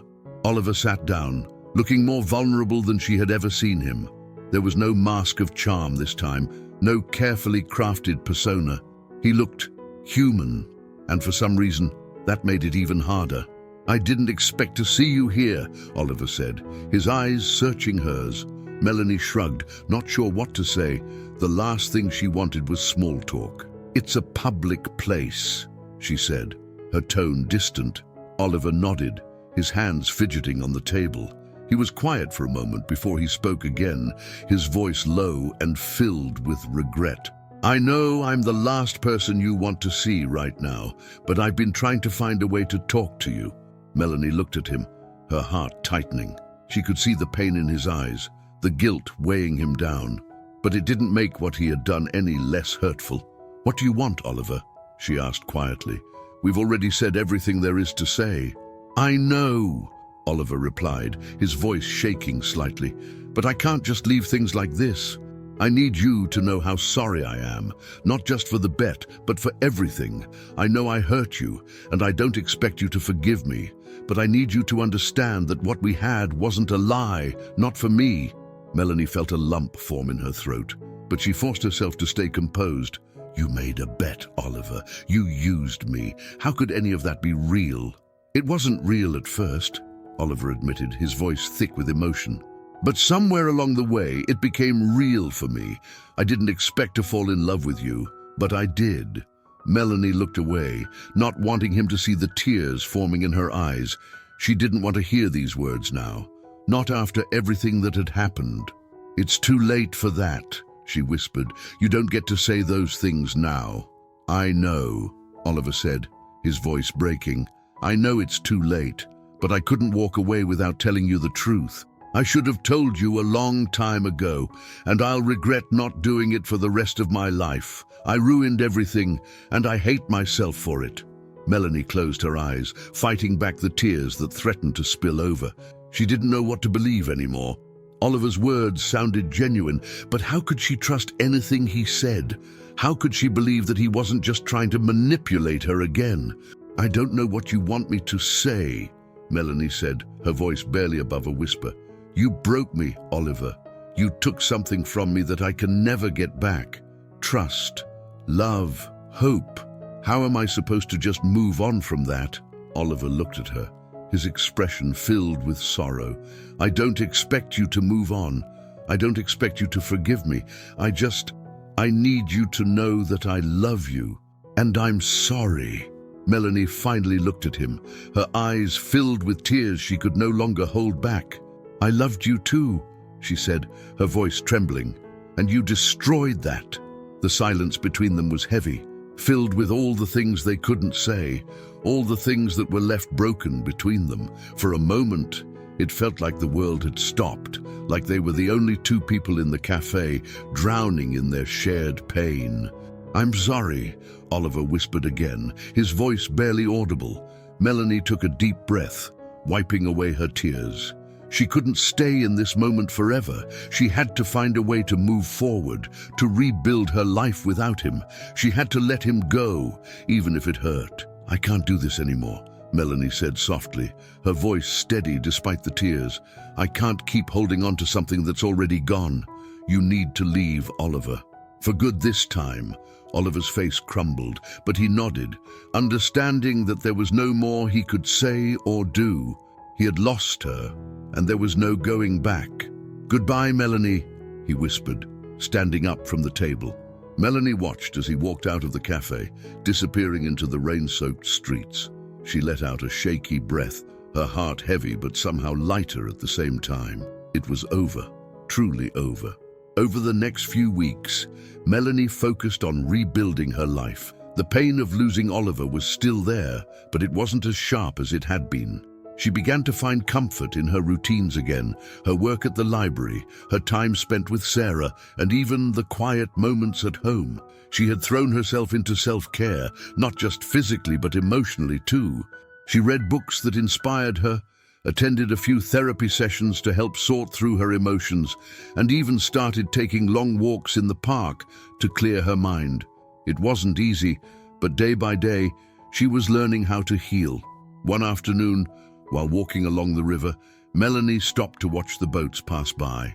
The sun was setting, casting a golden glow over the water, and for the first time in a long time, she felt a sense of peace. She didn't know what the future held, but she was finally starting to believe that it could be good again. Maybe she would find love again one day, maybe she wouldn't, but for the first time, that didn't scare her. She was enough, just as she was. "I'll be okay," she thought, a small smile tugging at the corners of her mouth. "I'll be okay." As the weeks rolled on, Melanie gradually found herself emerging from the fog of pain that had clouded her heart since the breakup. There were days when the memories of Oliver still hit her like a tidal wave, threatening to pull her back into the depths of hurt and betrayal. But more and more, she was learning to navigate those emotions, to let them come and go without drowning in them. She had spent enough time mourning the loss of her relationship. Now, it was time to focus on healing, not just from Oliver, but from all the wounds that life had dealt her over the years. The insecurities that had plagued her for so long, the doubts about her worth, her appearance, and her ability to be loved. Those were the battles she needed to fight now. Melanie had always struggled with her self-image. Even before Oliver, she had felt like she wasn't good enough, like she wasn't worthy of the kind of love she dreamed about. And though Oliver's betrayal had cut deep, it had also forced her to confront those insecurities in a way she had never done before. The pain he caused had revealed the cracks in her foundation, but now she was determined to rebuild herself, stronger, wiser, and without relying on anyone else's approval to feel whole. One evening, as she sat at her desk in the library, Melanie found herself reflecting on the person she had been before Oliver came into her life. She had always been a bit of a dreamer, losing herself in the pages of romance novels, believing that one day her own love story would unfold with the same passion and certainty. But reality had taught her a painful lesson. Love wasn't a fairy tale, and sometimes the person you trusted the most was the one who would hurt you the deepest. She sighed, closing the book she had been pretending to read. She wasn't that woman anymore, the one who placed all her hope in the idea of being saved by love. She had learned the hard way that the only person who could truly save her was herself. Melanie glanced out the large windows of the library, watching the sun begin to set over the city. She had always loved this time of day, when the light softened and the world seemed to slow down for just a moment. It was peaceful, and for the first time in a long while, she felt a sense of peace within herself. It wasn't that she had completely moved on from Oliver, far from it. The memories of him still lingered like a dull ache in her chest, but she was no longer defined by what he had done to her. She was starting to define herself again, to rediscover the person she had always been beneath the hurt. Later that week, Melanie attended her first therapy session since the breakup. It had taken her some time to reach out for help, but after several gentle nudges from Sarah, she had finally decided it was time to talk to someone. She knew she couldn't navigate this emotional landscape alone, and she wanted to make sure she healed in a healthy way. Sitting in the therapist's office, Melanie felt a sense of vulnerability she hadn't expected. She had spent so long pretending to be strong, to have everything under control, that now, faced with the prospect of opening up about her pain, she felt exposed. Her therapist, a kind woman named Dr. Morgan, greeted her with a warm smile as they settled into their session. "So, Melanie, tell me what brings you here today." Melanie took a deep breath, her hands fidgeting in her lap. I guess I just need help figuring out how to move forward. I've been through a lot lately, and I'm not sure how to heal from it." Dr. Morgan nodded, her expression gentle and understanding. "It's not easy to go through something like this, especially when it shakes your sense of trust. Why don't we start with the relationship that's been weighing on your mind?" And so, Melanie began to talk. She told Dr. Morgan about Oliver, about the bet, about how deeply she had loved him and how profoundly he had betrayed her. She spoke about her insecurities, the self-doubt that had plagued her for most of her life, and how the breakup had made those feelings even harder to bear. As she spoke, the tears she had been holding back for so long began to flow freely. But instead of feeling ashamed, Melanie felt a sense of relief. It was as though a weight had been lifted off her chest, and for the first time, she could breathe again. Dr. Morgan listened patiently, offering small insights and encouragement along the way. By the end of the session, Melanie felt lighter, as though she had taken the first step on a new path, one that led toward healing, self-acceptance, and ultimately, self-love. Over the next few months, Melanie's life slowly began to take shape again. She threw herself into her work, finding solace in the familiar routine of the library. She spent more time with Sarah and her other friends, reconnecting with the parts of her life that didn't revolve around romantic love. She also made time for herself in ways she hadn't before. She started going to the gym, not because she felt like she had to, but because she wanted to. She found that exercise helped clear her mind, that it gave her a sense of control over her body that she had never felt before. It wasn't about losing weight or changing her appearance. It was about feeling strong, about knowing that she could push herself and grow in ways she hadn't thought possible. Her therapist had encouraged her to set small goals, to focus on the things that brought her joy. So, Melanie started exploring new hobbies, yoga, painting, even taking a cooking class. She found that the more she invested in herself, the less space Oliver occupied in her mind. He was still there, a ghost lingering in the corners of her thoughts, but he no longer defined her. One afternoon, Melanie found herself sitting by the river, a book in her lap, as the sun warmed her skin. It was a beautiful spring day, and the park was alive with the sounds of people laughing, dogs barking, and children playing. For the first time in a long time, Melanie felt content.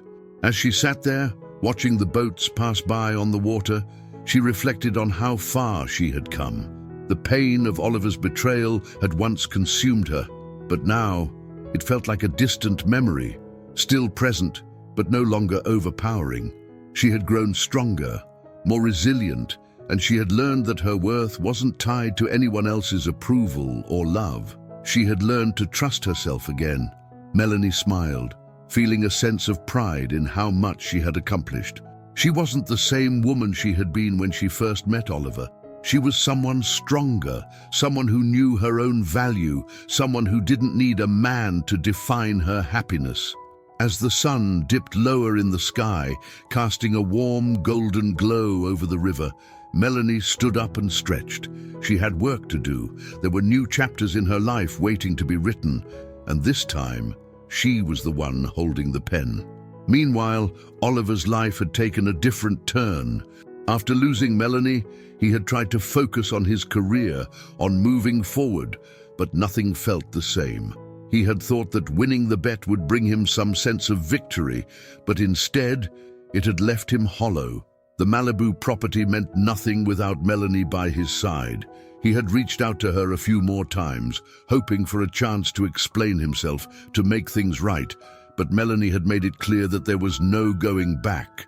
She was done with him, and he had no choice but to accept it. Over time, Oliver began to realize that he had been chasing the wrong things all along.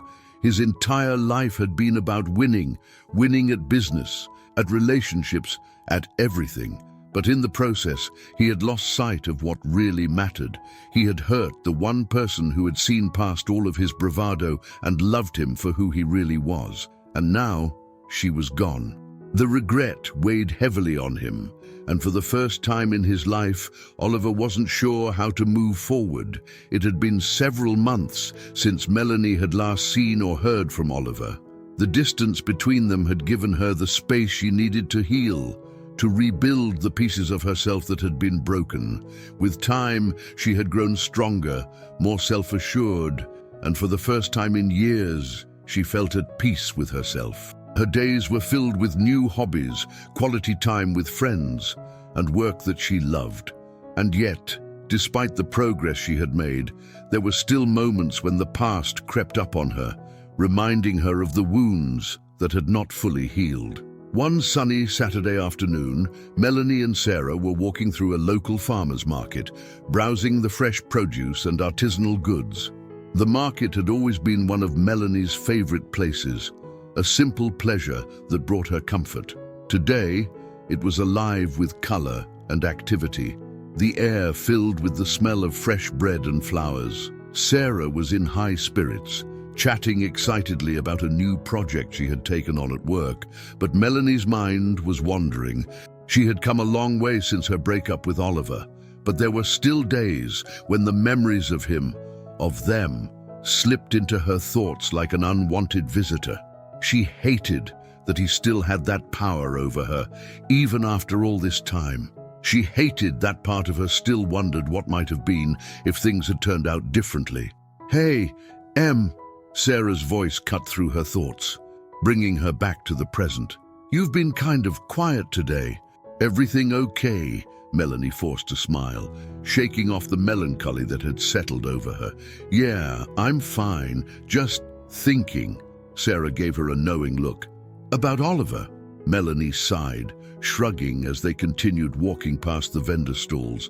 "I don't know. It's not like I miss him or anything, but I guess there are still some things I haven't fully dealt with." Sarah nodded sympathetically. "That's totally normal. You went through a lot with him. It's going to take time." "I know," Melanie said, her voice soft. "It's just frustrating sometimes.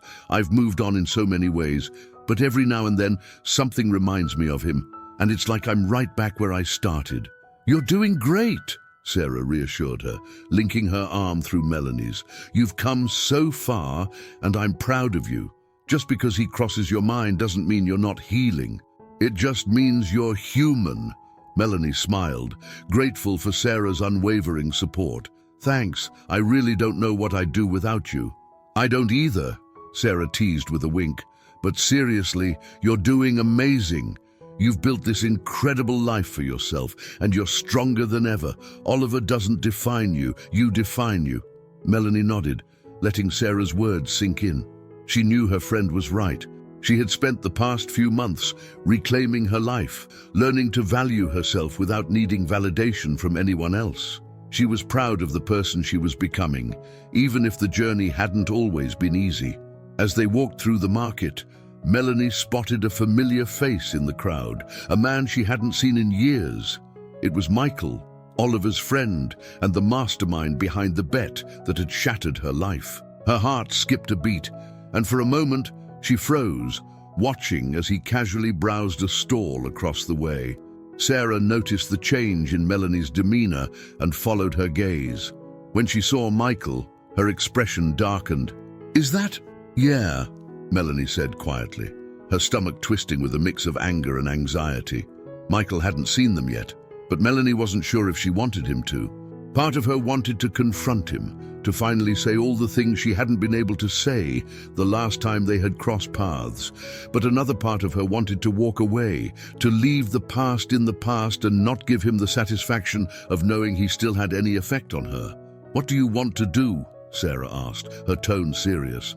Melanie hesitated, her mind racing. She had spent so much time healing, working on herself, that she didn't want to be dragged back into the mess that Michael and Oliver had created. But seeing him again, seeing the man who had treated her like a pawn in a cruel game, stirred up emotions she thought she had buried long ago. Before she could decide, Michael turned and spotted them. His eyes widened slightly in recognition, and for a moment, he seemed unsure of what to do. But then, with a casual smile, he made his way toward them. Melanie braced herself, her heart pounding as he approached. She could feel Sarah tense beside her, ready to defend her at a moment's notice. "Melanie," Michael said, his tone surprisingly pleasant. "Long time no see." Melanie stared at him, her emotions swirling. She had never confronted him directly after learning about the bet. Back then, her focus had been on Oliver, on the betrayal that had hurt the most. But now, face to face with Michael, all the anger and resentment she had felt came rushing back. "What do you want, Michael?" Melanie asked, her voice colder than she expected. Michael raised an eyebrow, as if surprised by her hostility. "I don't want anything. I just saw you and thought I'd say hello." "Hello," Melanie said flatly. "Goodbye." She turned to leave, but Michael's voice stopped her.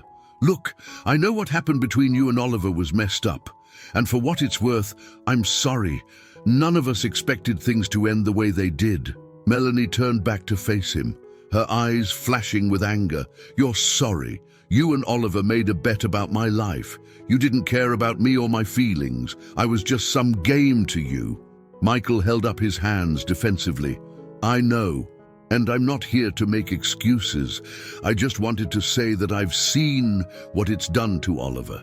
He regrets everything, Melanie. He really cared about you." Melanie's heart clenched at the mention of Oliver, but she refused to let Michael see how much it still hurt.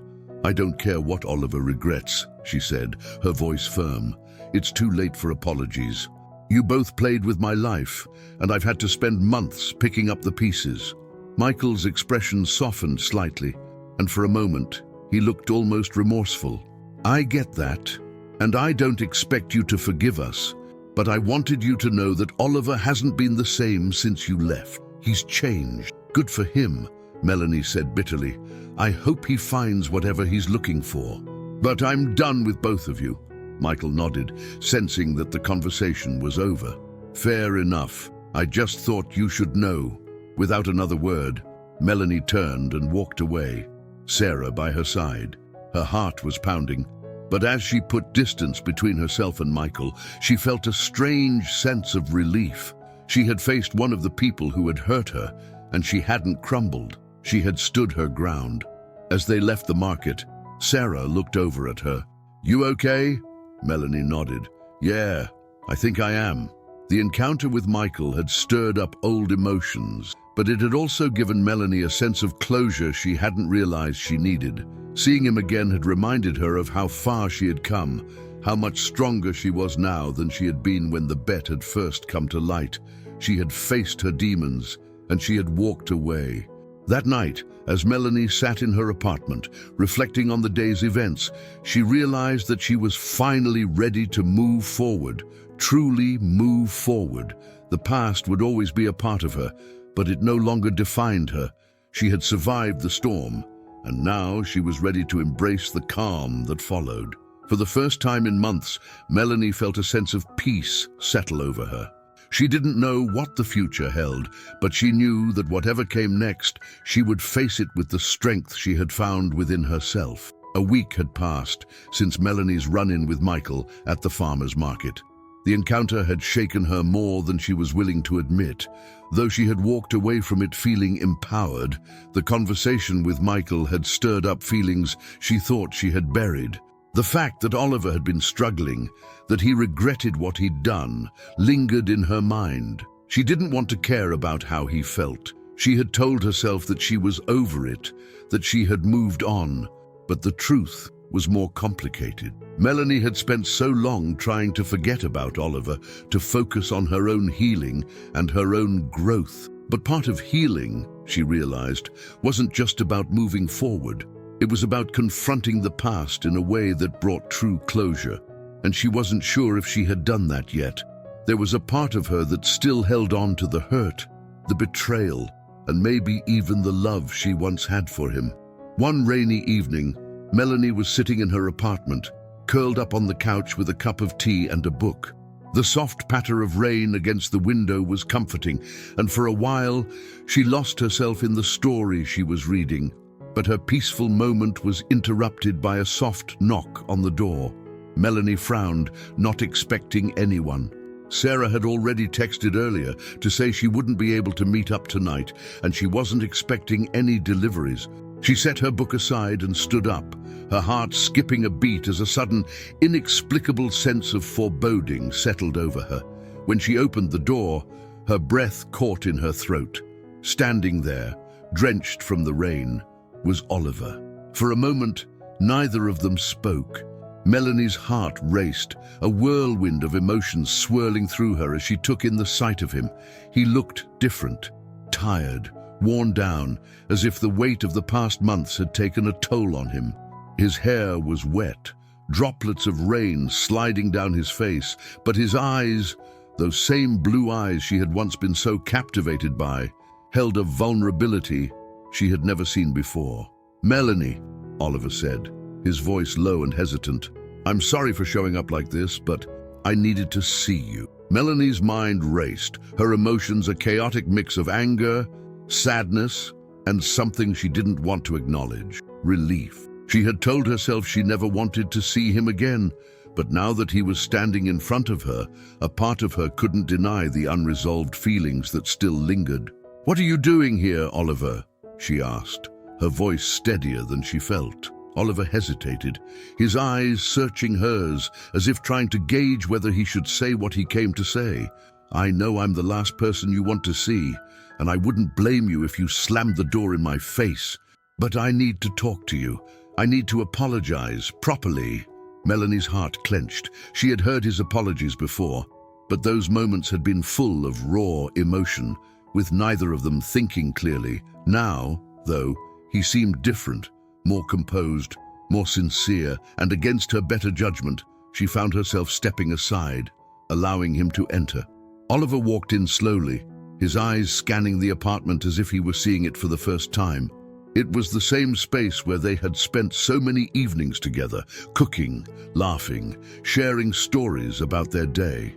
The memories felt distant now, like they belonged to another life. Melanie closed the door behind him, crossing her arms as she faced him. "You said what you needed to say the last time we saw each other, Oliver. I don't know what else there is to talk about." Oliver sighed, running a hand through his damp hair. "I know. And I don't expect you to forgive me, but I've been carrying this guilt for so long, and I can't move forward until I make things right. I hurt you, Melanie. I know I did, and I can never take that back. But I need you to understand that I'm not the man I was when we started this." Melanie shook her head, her anger simmering just beneath the surface. "You lied to me for months, Oliver. You made a bet about my life, and now you're telling me you've changed. How am I supposed to believe that?" "I know it sounds like just words," Oliver admitted, his voice filled with regret. "But I've had time to reflect on everything, and losing you, it made me realize how much I'd gotten wrong. I spent my whole life trying to prove something, to win at everything, and in the process, I lost the one thing that actually mattered." Melanie felt her resolve waver. She didn't want to feel sympathy for him, didn't want to acknowledge the vulnerability in his voice, but despite everything, she knew how much Oliver had struggled with his need for control, his obsession with winning. It was the very thing that had driven him to make the bet in the first place. "You don't get to fix this with a few heartfelt words," Melanie said, her voice trembling with the weight of her emotions. "You don't get to show up and expect me to believe that you've suddenly changed. What you did to me, it broke me, Oliver. It made me doubt everything I thought I knew about myself." "I know," Oliver whispered, his eyes filled with pain. "And I hate myself for it, but that's why I'm here. I don't expect you to forgive me, and I don't expect us to go back to what we were. I needed to tell you that I'm sorry, truly sorry. And I'll regret hurting you for the rest of my life." Melanie stared at him, her heart aching with a mix of sadness and anger. She had dreamed of this moment for months, imagined what it would be like to finally hear him acknowledge the pain he had caused her. But now that it was happening, she didn't know how to feel. "I don't know if I can ever forgive you," she admitted, her voice barely above a whisper. Oliver nodded, his expression somber. "I understand. And if you never do, I'll accept that. But I need you to know that I'm not here to ask for forgiveness. I'm here because I can't move on without at least trying to make amends." There was a long silence between them, the weight of the past heavy in the air. Melanie looked into Oliver's eyes and saw the man she had once loved, the man who had made her feel special, even if it had all been a lie. But she also saw the man who had broken her heart, the man who had used her as a pawn in a game she hadn't even known she was playing. Finally, Melanie spoke, her voice steady but filled with the pain that still lingered. "I'm glad you're sorry, Oliver. I'm glad you've had time to think about what you did. But I've spent too long picking up the pieces of my life, and I can't go back to the person I was when I was with you." Oliver looked at her, his eyes filled with sorrow. "I don't expect you to. I just wanted you to know that I've changed, and that I'll never stop regretting what I did." Melanie nodded, her heart heavy. "I appreciate that, but we can't rewrite the past. What's done is done." Oliver stood there for a moment, his shoulders slumped as the reality of her words sank in. He had come here hoping for closure, but now he realized that closure didn't mean forgiveness. It meant accepting the consequences of his actions, even if that meant never being able to make things right with Melanie. "I understand," Oliver said softly, his voice filled with a quiet resignation. "I won't bother you again." He turned to leave, but before he reached the door, Melanie spoke once more. "Oliver," she said, her voice soft but firm, "I hope you find peace. I hope you can learn from this and become a better person. But you need to move on too." Oliver nodded, not trusting himself to speak. He gave her one last look, a look filled with the weight of everything left unsaid, and then he walked out the door, disappearing into the rainy night. As Melanie stood there, alone in her apartment, she felt a strange sense of calm settle over her. The conversation had been hard, but it had also been necessary. She hadn't forgiven Oliver, and she wasn't sure she ever would, but hearing his apology, seeing the sincerity in his eyes, had given her the closure she hadn't realized she needed. She took a deep breath, letting the tension drain from her body. It was over, truly over. And now, for the first time in a long time, she felt like she could finally move forward, free from the weight of the past. Melanie walked over to the window, watching as the rain continued to fall. The storm had passed, and though the clouds still lingered, she knew that clearer skies lay ahead. The days after Oliver's apology were surprisingly quiet for Melanie. She had expected the encounter to stir up more emotions, to leave her reeling like it had so many times before. But instead, she found herself feeling lighter, as though a weight she hadn't fully realized she was carrying had finally been lifted. It was as if she had crossed an invisible threshold, one that separated her from the person she had been when her world was wrapped up in Oliver. For the first time since the breakup, Melanie felt at peace. She had heard what she needed to hear from him, not for reconciliation, but for closure. His apology didn't erase what had happened, but it allowed her to close that chapter of her life with a sense of finality. And now, for the first time, she was ready to truly move forward. As the weeks passed, Melanie threw herself into her life with renewed energy. She found joy in the little things: Sunday morning coffee with Sarah, quiet evenings spent reading, spontaneous hikes in the nearby trails that surrounded the city. The weather was warming up, and with it, Melanie's heart felt like it was coming back to life after a long winter of sorrow. One of the most significant changes in her life came when she decided to apply for a new job at a larger library across the city. She had loved her work at the small local branch, but after everything she had been through, she realized she needed a fresh start, a new environment where she could continue to grow. The opportunity came in the form of a full-time position at the Boston Public Library, a prestigious institution that housed some of the city's most historic collections. It was a dream job, one that challenged her and allowed her to step into a role of more responsibility. The interview process was nerve-wracking, but Melanie was determined. She prepared meticulously, researching the library's history, studying the position requirements, and practicing answers to potential questions. Sarah had been a constant source of encouragement, reminding her how far she had come and how deserving she was of this opportunity. When Melanie finally received the call offering her the position, she was overwhelmed with emotion. It felt like validation, not just of her professional skills, but of the strength and resilience she had built over the past year. She had worked hard to reclaim her life, and now doors were opening that she hadn't even dreamed of. The day before Melanie's first day at her new job, Sarah invited her out for dinner to celebrate. They met at a cozy Italian restaurant downtown, the kind of place they had always gone to on special occasions. The soft glow of candlelight filled the room, and the comforting scent of fresh pasta and garlic bread hung in the air. "I still can't believe you're going to be working at the Boston Public Library," Sarah said, beaming as she raised her glass of wine. "I'm so proud of you, Em." Melanie smiled, clinking her glass against Sarah's. "I'm still trying to wrap my head around it. It feels surreal." "You earned it," Sarah said, her voice full of warmth. "You've been through so much, and you didn't let any of it stop you. This is just the beginning." Melanie took a sip of her wine, savoring the moment. She felt a deep sense of gratitude for the people in her life, for the support Sarah had given her through some of the darkest times.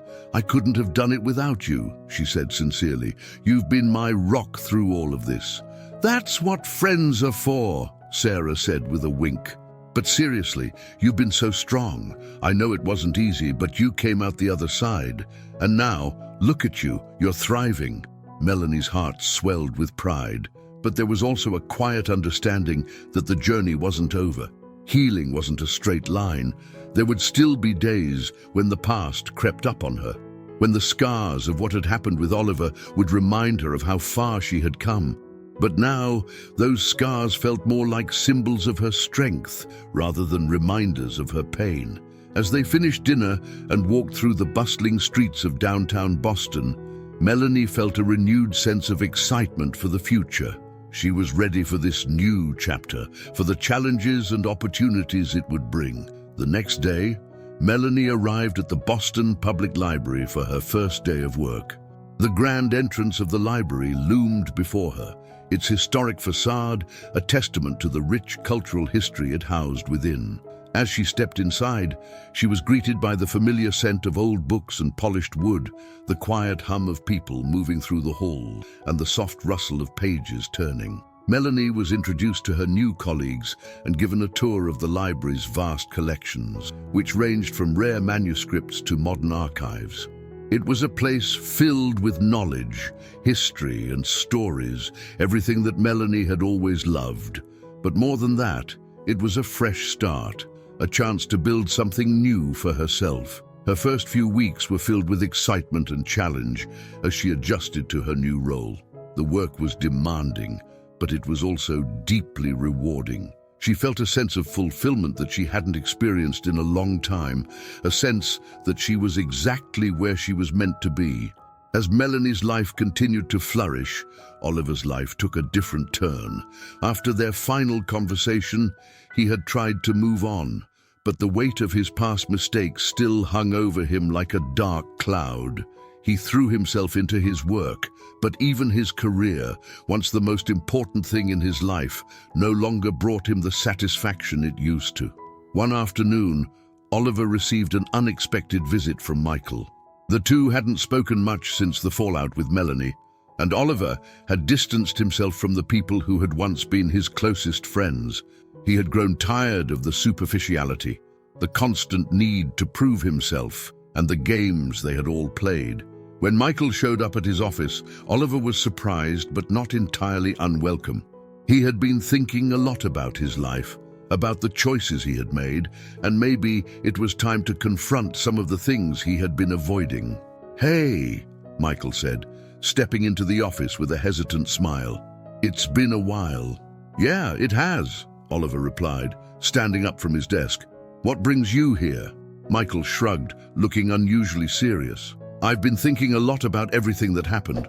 With Melanie, with us, I don't know, I guess I wanted to see how you're doing."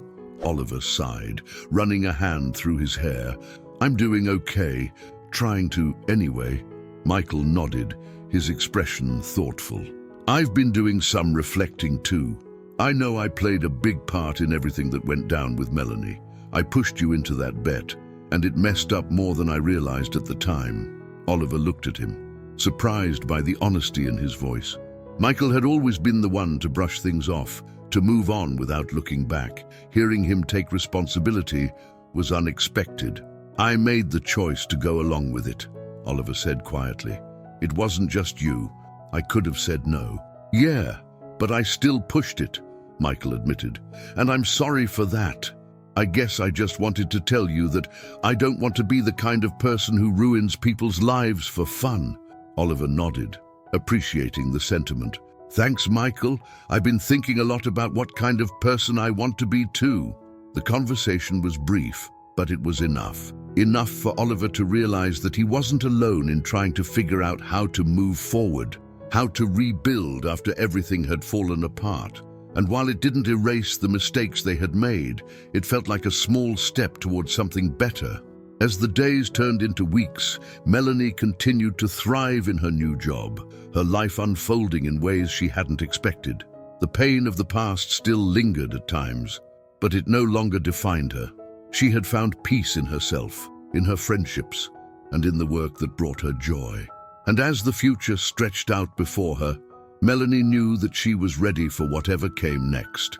Melanie's life continued to flourish at the Boston Public Library. Her days were filled with the quiet satisfaction of working with rare books and manuscripts, surrounded by the history and stories she loved. Each day felt like a small victory, proof that she had rebuilt her life from the ground up, that she had found her way back to herself. Her new job had introduced her to a world of opportunities, and she had even begun collaborating on projects with other libraries across the city. She felt invigorated by the challenges, and for the first time in a long time, she wasn't just surviving, she was thriving. One afternoon, as Melanie sat at her desk, reviewing the schedule for an upcoming event, she received an unexpected email.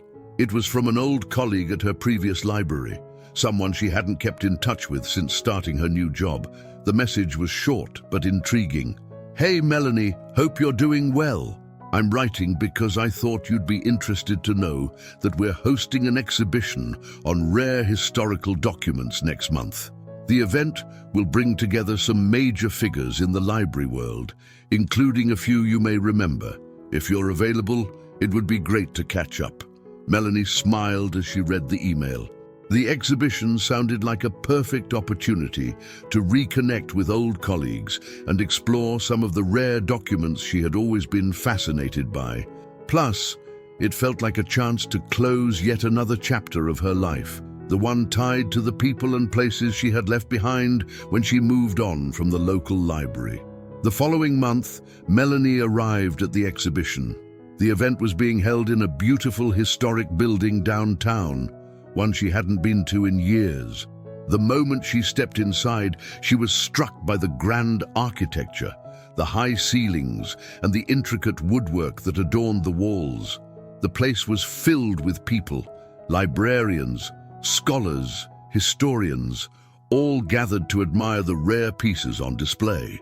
Melanie moved through the crowd, greeting familiar faces and marveling at the collection of documents, many of which she had only ever read about. It was a librarian's dream come true, and for a while, she allowed herself to get lost in the excitement of it all. But as she was admiring an ancient manuscript in one of the glass cases, she suddenly felt a presence behind her. She turned, and her heart skipped a beat. It was Oliver. For a moment, neither of them spoke. The room seemed to shrink around them, the noise of the crowd fading into the background. Melanie's heart raced, memories of their last conversation flashing through her mind. She hadn't expected to see him here, hadn't even thought it was a possibility. Oliver stood there, looking both surprised and hesitant. His eyes met hers, and for a brief moment, Melanie saw the vulnerability in them, the same vulnerability she had seen when he apologized to her months ago. He had changed since then. That much was clear. The man standing in front of her was not the same one who had made the bet. There was a quiet seriousness about him now, a weight that hadn't been there before. "Melanie," Oliver said softly, breaking the silence. "I didn't expect to see you here." Melanie nodded, still processing the shock of seeing him again. "I didn't expect to see you either."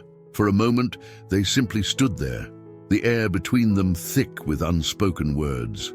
Melanie felt a strange mix of emotions, surprise, discomfort, and a small, nagging curiosity.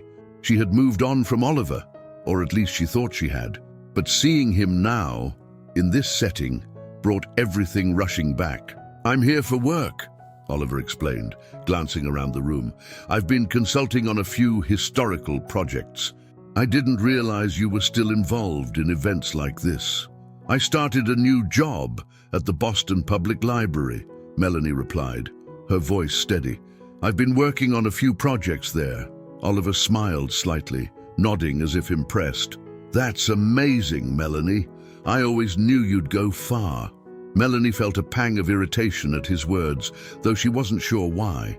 Maybe it was because she didn't need his approval anymore. She'd built her life back up on her own terms, without him. "Thanks," she said, her tone polite but distant. "I'm really happy there." An awkward silence settled between them. Melanie wasn't sure what to say next, and for a moment she considered excusing herself and walking away, but something kept her rooted in place. Maybe it was the fact that they had left so many things unsaid the last time they saw each other. Maybe it was the lingering sense that there was still unfinished business between them. Oliver cleared his throat, breaking the silence. "I've thought about you a lot since we last talked," he said, his voice sincere. "I know we've both moved on, but I just want you to know that I'm glad you're doing well. You deserve it." Melanie stared at him, unsure of how to respond. There was no malice in his words, no hidden agenda. He seemed genuinely happy for her, and while part of her appreciated that, another part of her didn't know what to do with the feelings his presence stirred up. "I appreciate that," she said finally, her voice soft, "but I don't think we need to revisit the past. I've spent a lot of time moving forward, and I don't want to get caught up in old wounds." Oliver nodded, his expression serious. "I understand. I didn't come here to reopen old wounds. I just wanted to say that I've changed. Losing you forced me to take a hard look at myself, and I've been trying to be better ever since." Melanie wasn't sure what to say. She had heard similar words from him before, but now they felt different. She could see the sincerity in his eyes, the regret that still lingered, and yet she had done so much work to distance herself from him, to build a life without him in it. Did she really want to rehash the past now? Before she could respond, a voice interrupted them. "Melanie, there you are!" Melanie turned to see one of her colleagues from the Boston Public Library approaching, a warm smile on her face. The woman was holding a program for the event, clearly excited about the exhibition. She didn't seem to notice the tension between Melanie and Oliver as she approached. I've been looking for you. There's a piece I think you'll love. It's over in the East Wing. Come see it with me?" Melanie smiled at her colleague, grateful for the interruption. "Of course, I'll be right there." As her colleague walked ahead, Melanie turned back to Oliver, feeling a strange sense of finality. "I have to go," she said, her voice calm. Oliver nodded, understanding. "Take care of yourself, Melanie." "You too," she replied, offering him a small, genuine smile before turning and walking away.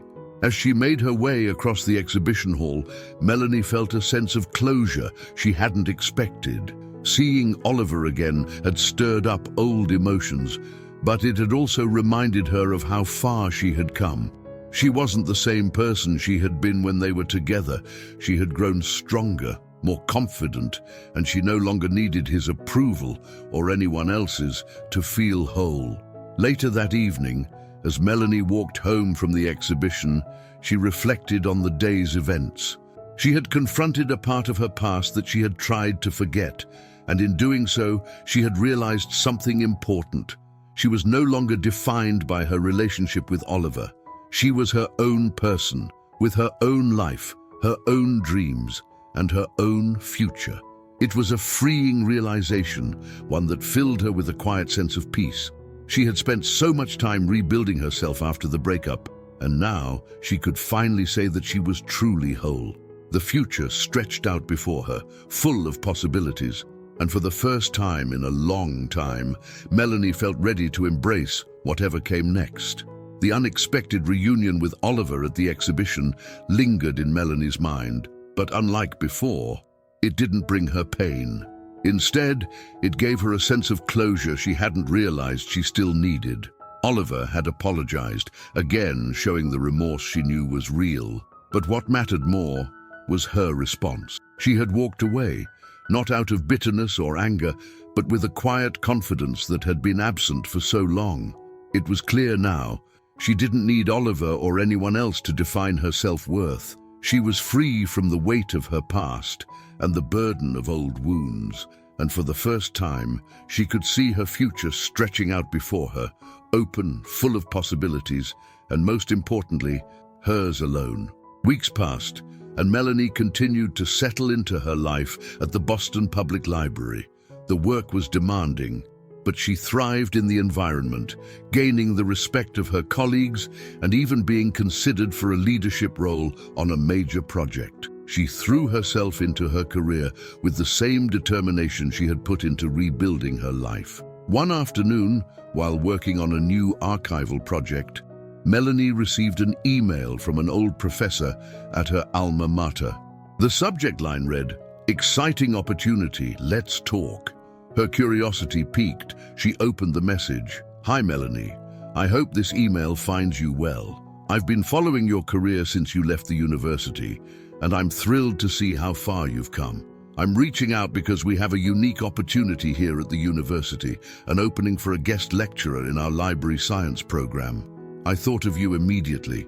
It would be a great chance to share your experiences with students and contribute to shaping the next generation of librarians. Let me know if you're interested. Looking forward to hearing from you. Best, Dr. Caroline Myers." Melanie stared at the email in shock. A guest lecturer position. The idea of teaching had never really crossed her mind before, but as she read the email again, she felt a sense of excitement bubbling inside her. She had always admired her professors and the way they had inspired her to pursue her passion for books and knowledge. Now, the thought of doing the same for others felt like a natural progression in her journey. Teaching would be a new challenge, but Melanie was no stranger to stepping outside her comfort zone. She had rebuilt her life from the ground up, and this felt like the next step in continuing to push herself forward. Later that evening, as she sat with her laptop in her apartment, Melanie drafted her response to Dr. Myers. She expressed her interest in the position and asked for more details. The excitement she felt reminded her of the passion she had when she first started her career, before everything had gotten so complicated with Oliver and the fallout of their relationship. The next few weeks were a whirlwind as Melanie prepared for the transition to her new role as a guest lecturer. She maintained her responsibilities at the Boston Public Library, but began dedicating more time to crafting her lectures and planning her curriculum. She felt a deep sense of purpose in sharing her knowledge and experience with students who were just beginning their careers. On the first day of her class, Melanie stood at the front of the lecture hall, looking out at the eager faces of the students. She felt a nervous flutter in her stomach. After all, this was a new role for her, but she was also filled with a quiet confidence. She had earned her place here. Her journey, with all its ups and downs, had led her to this moment.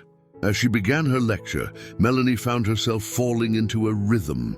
The students were engaged, asking thoughtful questions, and she could see the spark of curiosity in their eyes, the same spark that had fueled her passion for learning when she was in their shoes. By the end of the class, she knew that this was where she was meant to be. In the weeks that followed, Melanie balanced her work at the library with her new teaching role. It was challenging, but fulfilling, and she felt herself growing both professionally and personally. The teaching position had given her a new sense of purpose, one that extended beyond her career. It was about making an impact, helping others discover their passion, and guiding them as they navigated the early stages of their own journeys. Her life was full now, and while it wasn't always easy, it was hers. She no longer felt defined by her past, by the mistakes others had made, or even by her own moments of doubt. She was living fully, embracing every opportunity that came her way and continuing to grow. One evening, after a particularly rewarding day at the library, Melanie found herself sitting at a cafe near the university, enjoying a rare moment of quiet. She was sipping her tea, watching the world go by, when her phone buzzed. She glanced at the screen and saw a text from Sarah. "Hey, want to grab dinner tomorrow? I have some news." Melanie smiled and quickly typed back a response. Sarah had been her constant through everything, and their friendship had only grown stronger as they both navigated the twists and turns of their lives. "Of course, I can't wait to hear what's going on." The next evening, Melanie met Sarah at their favorite restaurant downtown. It was a small, cozy place with dim lighting and a relaxed atmosphere, the perfect spot for long conversations over good food. As they sat down and ordered, Sarah looked at Melanie with a mischievous grin. "So," Melanie said, raising an eyebrow, "what's the big news?" Sarah took a sip of her wine, drawing out the moment for dramatic effect. "I'm moving to New York." Melanie's eyes widened in surprise. "What? Since when?" "I got an offer from a design firm there," Sarah explained, her excitement palpable. "It's an amazing opportunity. I've been thinking about making a move for a while now, and this just feels like the right time." Melanie felt a mix of emotions, happiness for Sarah, but also a twinge of sadness at the thought of her best friend moving away. "That's incredible, Sarah.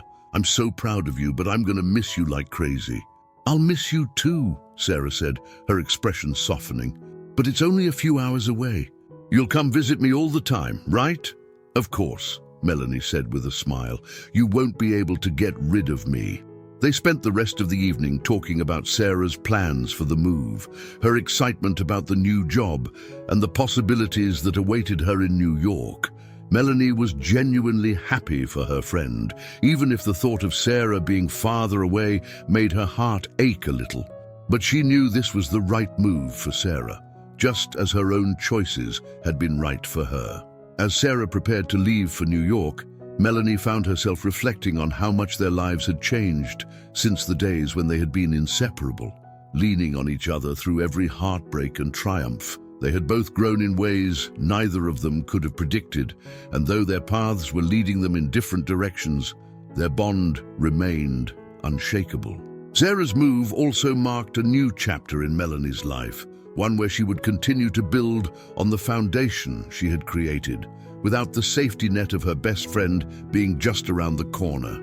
It was a bittersweet realization, but it also felt like the natural progression of their journeys.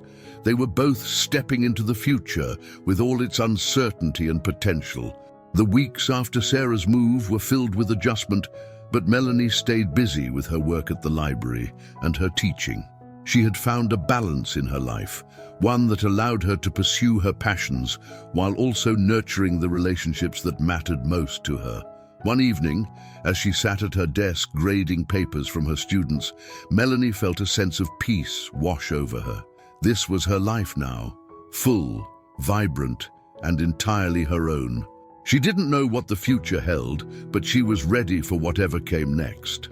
For the first time in a long time, Melanie felt truly content. Melanie had settled into a routine that felt both fulfilling and challenging. Between her work at the Boston Public Library and her role as a guest lecturer at the university, her life was busier than ever, but it was the kind of busy she thrived on. Each day brought new opportunities, and she embraced them with a quiet confidence that had grown stronger over time. However, despite all the positive changes, there was an emptiness that lingered in the background of her otherwise full life. With Sarah now in New York, the absence of her best friend was palpable. They still spoke frequently, but it wasn't the same as having Sarah nearby. Melanie found herself missing their spontaneous dinners, late-night talks, and the easy companionship that had carried her through so many difficult times. Still, Melanie knew that life moved forward, and so did she. She continued to throw herself into her work, finding satisfaction in the projects she led and the students she mentored. But as the weeks turned into months, a new restlessness began to stir within her, one she hadn't anticipated. One evening, after a particularly long day at the library, Melanie found herself walking through Boston's Beacon Hill neighborhood, one of the oldest and most picturesque parts of the city. The cobblestone streets, lined with historic brownstones, were charming, and the quiet ambiance of the area always brought her a sense of calm. As she strolled, Melanie's mind wandered, reflecting on everything that had changed over the past year. She had come so far, from the broken woman who had been betrayed by someone she loved to the confident professional who had rebuilt her life on her own terms. And yet, there was something missing. She couldn't quite put her finger on it, but it nagged at her, a sense that, despite all her accomplishments, she wasn't fully satisfied. Melanie had achieved everything she had set out to do in the aftermath of her breakup with Oliver. She had built a successful career, regained her sense of self, and found peace in her solitude. But now, as she walked through the quiet streets of Beacon Hill, she began to wonder if it was time for something more. Was she ready to open herself up to the possibility of love again? The thought of dating had been far from Melanie's mind since she and Oliver had parted ways. She had been focused on healing, on growing as a person, and on reclaiming her independence. But now, with the dust of the past fully settled, she couldn't help but wonder if she was ready to let someone new into her life. As the thought lingered, Melanie shook her head, almost laughing at herself. "You don't need a relationship to feel complete," she reminded herself. And it was true, she had learned that lesson well. But there was something undeniably human about wanting companionship, about wanting to share your life with someone else. And maybe, just maybe, she was ready to explore that possibility again. The next day, Melanie arrived at the library to find an invitation waiting for her in her email inbox. It was from one of her colleagues, inviting her to a charity gala being held at the Boston Museum of Fine Arts. The event was for a cause that supported literacy programs in underserved communities, something Melanie cared deeply about. Normally, she would have politely declined. These kinds of social events weren't really her scene, but for some reason, she hesitated this time.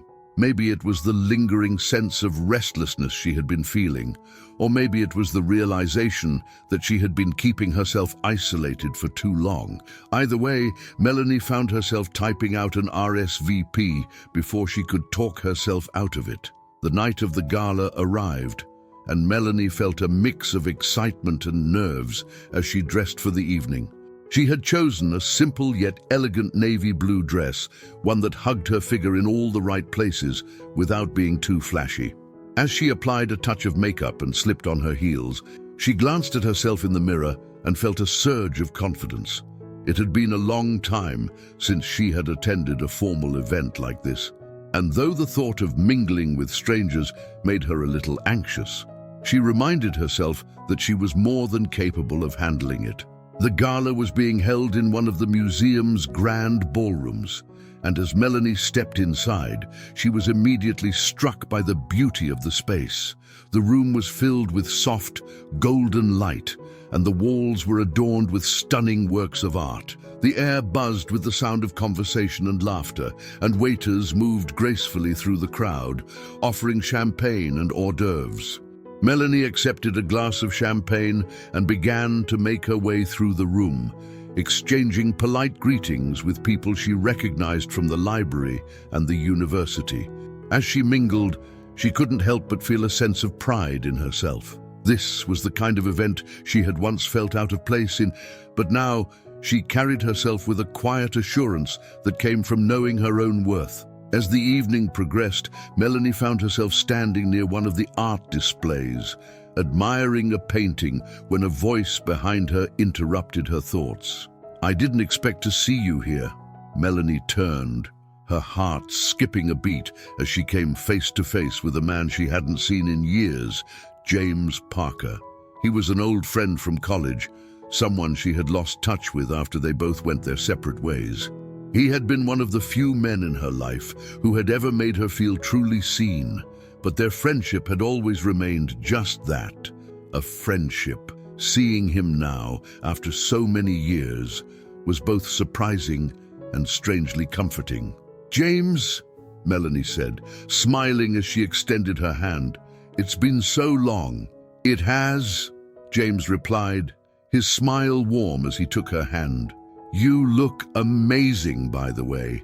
How have you been?" Melanie felt a rush of nostalgia as they fell into easy conversation. James had always had a way of making her feel at ease, and tonight was no different. As they talked, catching up on the years that had passed since they last saw each other, Melanie found herself genuinely enjoying his company. James had always been ambitious, and from the way he spoke about his career, it was clear that he had found success in his field. He had been working in finance, but his real passion lay in philanthropy, and much of his recent work had been focused on supporting various charitable causes, hence his presence at the gala. As the evening wore on, they continued to talk, reminiscing about their college days and sharing stories of the paths their lives had taken. There was an easy familiarity between them, one that made Melanie feel both nostalgic and curious.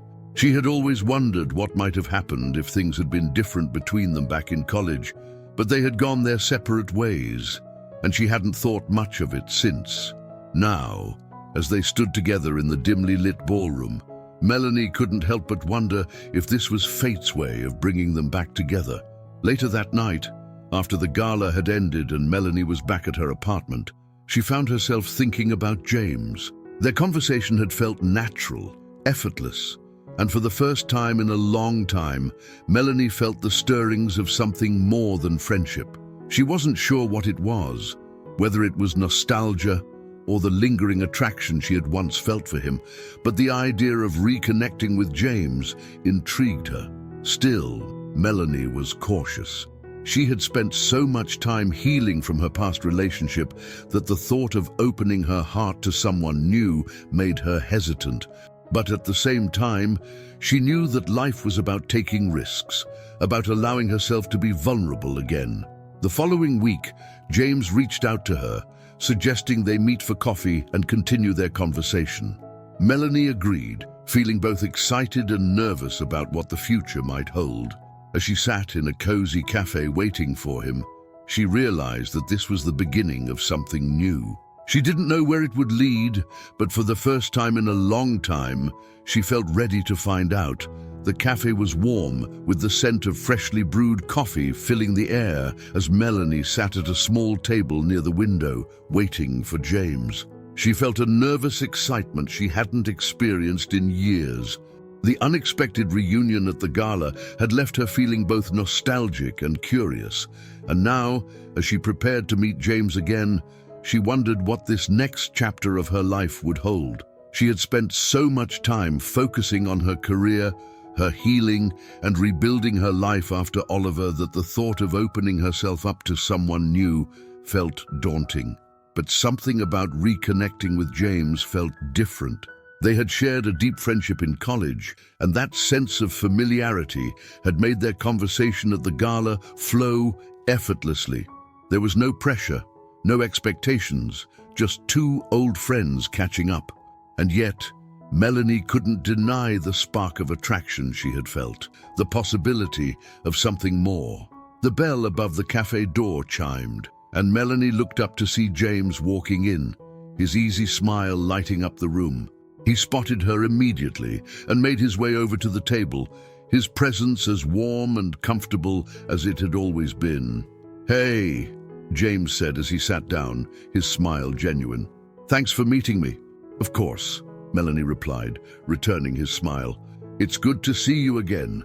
They ordered coffee, and as the conversation flowed, Melanie found herself relaxing, the nervousness she had felt earlier melting away. They talked about their careers, their lives since college, and even reminisced about the late-night study sessions they used to share. It was easy, and Melanie realized just how much she had missed having someone like James in her life, someone who knew her before everything had gotten complicated. As they talked, James leaned in slightly, his expression thoughtful. "I've been thinking about how crazy it is that we lost touch after college. I mean, we were close back then." Melanie nodded, her mind flashing back to their college days. "Yeah, life just kind of took us in different directions, I guess." James smiled, but there was a hint of something deeper in his eyes. "I always regretted that. You were one of my best friends back then." There was a moment of silence between them, a shared understanding that perhaps there had been more beneath the surface of their friendship all those years ago.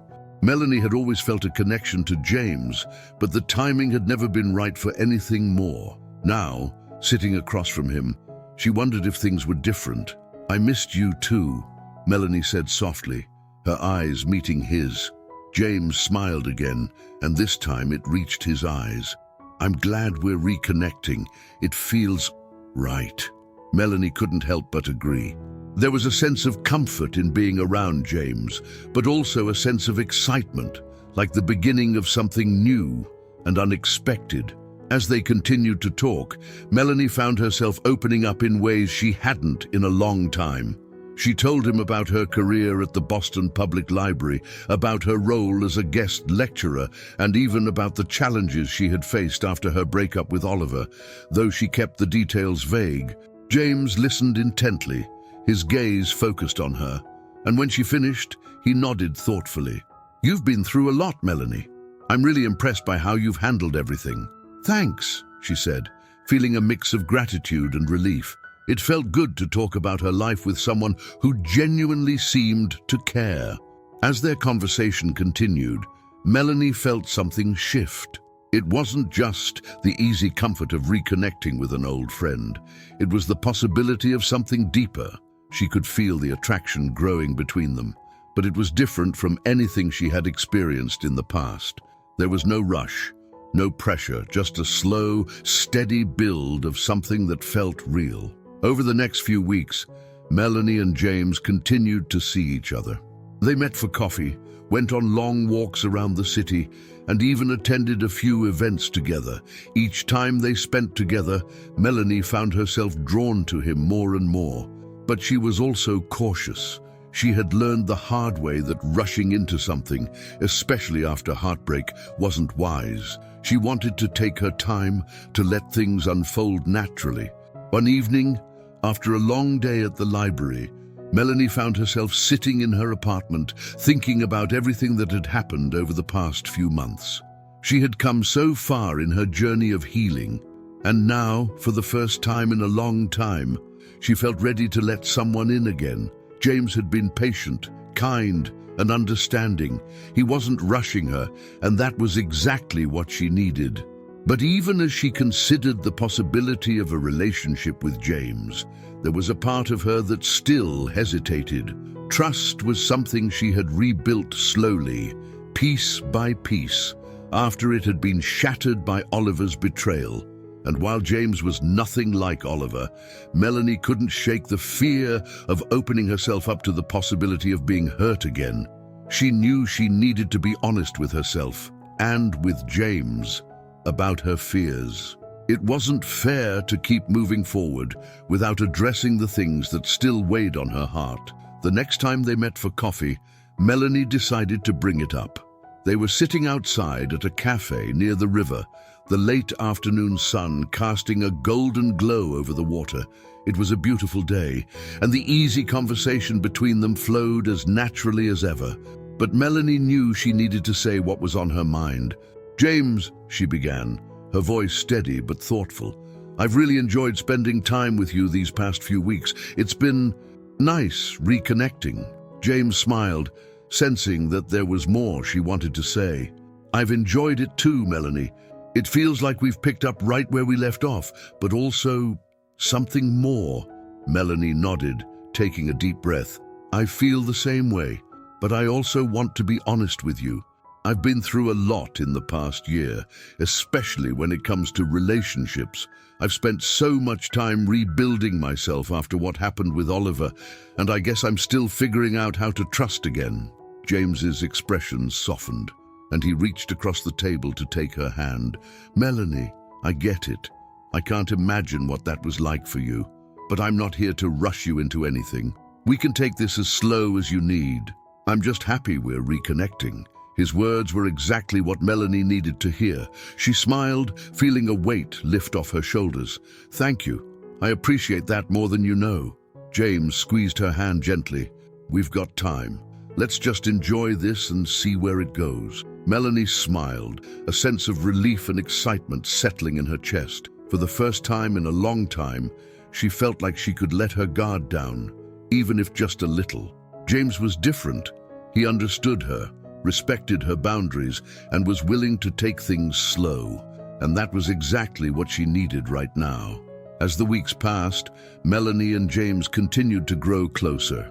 Their friendship deepened, and with it, so did the feelings between them. But this time, Melanie felt in control. She wasn't rushing into anything, wasn't putting all her hopes and dreams into one person.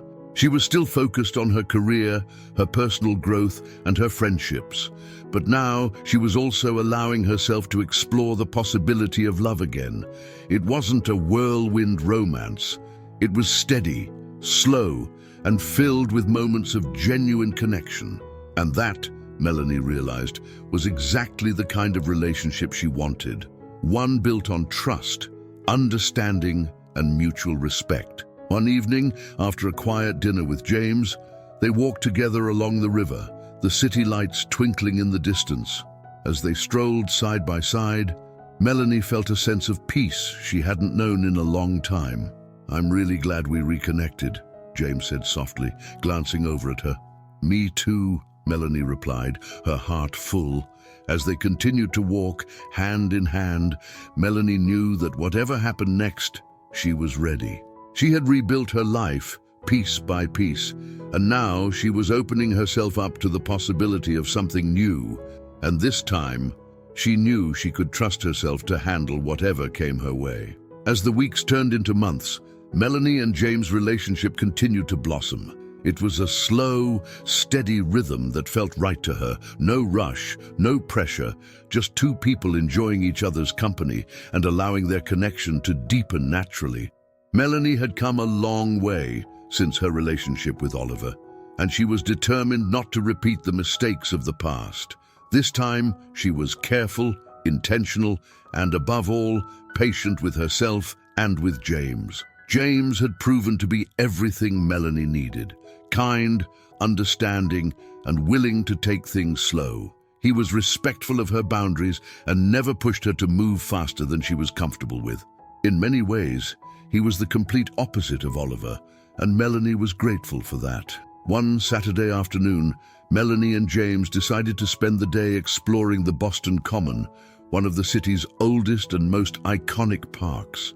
The air was crisp with the first hint of autumn, and the trees were beginning to turn shades of gold and orange. They strolled hand in hand, the sound of leaves crunching beneath their feet as they walked along the paths. I love this time of year, Melanie said, breathing in the fresh, cool air. There's something so peaceful about the transition into fall. James smiled, squeezing her hand. Yeah, it's one of my favorite seasons too. It's like everything slows down a little and the world just feels calmer. Melanie nodded in agreement. She had been feeling that sense of calm in her own life lately, a quiet contentment that came from knowing she was on the right path, both personally and professionally. Her work at the Boston Public Library was more fulfilling than ever, and her guest lectures at the university had become a source of pride. But it was her relationship with James that brought her the most unexpected joy. As they walked, James glanced over at her, a thoughtful look in his eyes. "I've been meaning to ask you something." Melanie raised an eyebrow, intrigued. "What's that?" James hesitated for a moment, as if trying to find the right words. "Well, I know we've been taking things slow, and I'm more than okay with that. But I've been thinking, maybe we should go on a trip together, just the two of us." Melanie's heart skipped a beat. The idea of going away with James excited her, but it also made her nervous. Traveling together was a big step, one that required a deeper level of trust and intimacy. She hadn't been on a trip with anyone since her time with Oliver, and the thought of it brought back memories she wasn't sure she was ready to face. James must have sensed her hesitation, because he quickly added, "It doesn't have to be anything big or fancy, just a weekend getaway somewhere nearby. We can take it slow, like we've been doing." Melanie smiled, appreciating his thoughtfulness. "I like the idea," she admitted, "but I need a little time to think about it." "Of course," James said, his expression soft and understanding. "There's no rush, I just wanted to put the idea out there."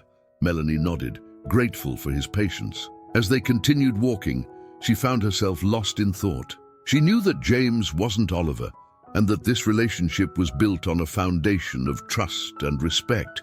But the idea of being vulnerable again, of putting herself in a situation that could trigger old memories, made her uneasy. Later that evening, Melanie sat in her apartment, reflecting on the day. She knew that her hesitation wasn't about James. It was about her own fears and insecurities. She had been hurt before, and while she had come a long way in healing from that, there were still parts of her that hadn't fully recovered. Her phone buzzed with a message from Sarah, who had been checking in more frequently since she moved to New York. Melanie smiled as she read the text. "Hey, how's it going? I miss you. Call me when you get a chance." Melanie immediately called her back, and within seconds, Sarah's cheerful voice filled the room. "Hey, you! How's my favorite Bostonian?" Melanie laughed, feeling the warmth of their friendship wrap around her. "I'm good, just doing some thinking." "Oh, that sounds serious," Sarah teased. "What's going on?" Melanie hesitated for a moment before diving in. "James asked me to go on a trip with him, just a weekend getaway, and I don't know, Sarah. I like the idea, but I'm also nervous." There was a pause on the other end of the line before Sarah spoke again, her tone more serious. "It makes sense that you'd feel nervous, especially after everything you've been through. But from what you've told me, James seems like a really good guy. Do you trust him?" Melanie thought about that for a moment. "Yeah, I do. He's been nothing but kind and patient with me. I know he's not Oliver. It's just, I guess I'm still scared of getting hurt again." "That's totally normal," Sarah said gently. "But you've come so far, Em. You're not the same person you were when you were with Oliver. You've grown, and you've learned how to protect your heart. I think it's okay to let yourself take this next step with James, if that's what you want." Melanie smiled, feeling the weight of Sarah's words settle in her chest. "You're right. I've been holding back because of my past, but I don't want to let that stop me from moving forward." "Exactly," Sarah said, her voice filled with encouragement. "You deserve to be happy, Melanie. And if this trip feels right, then go for it. You've got nothing to lose." Melanie felt a sense of clarity wash over her.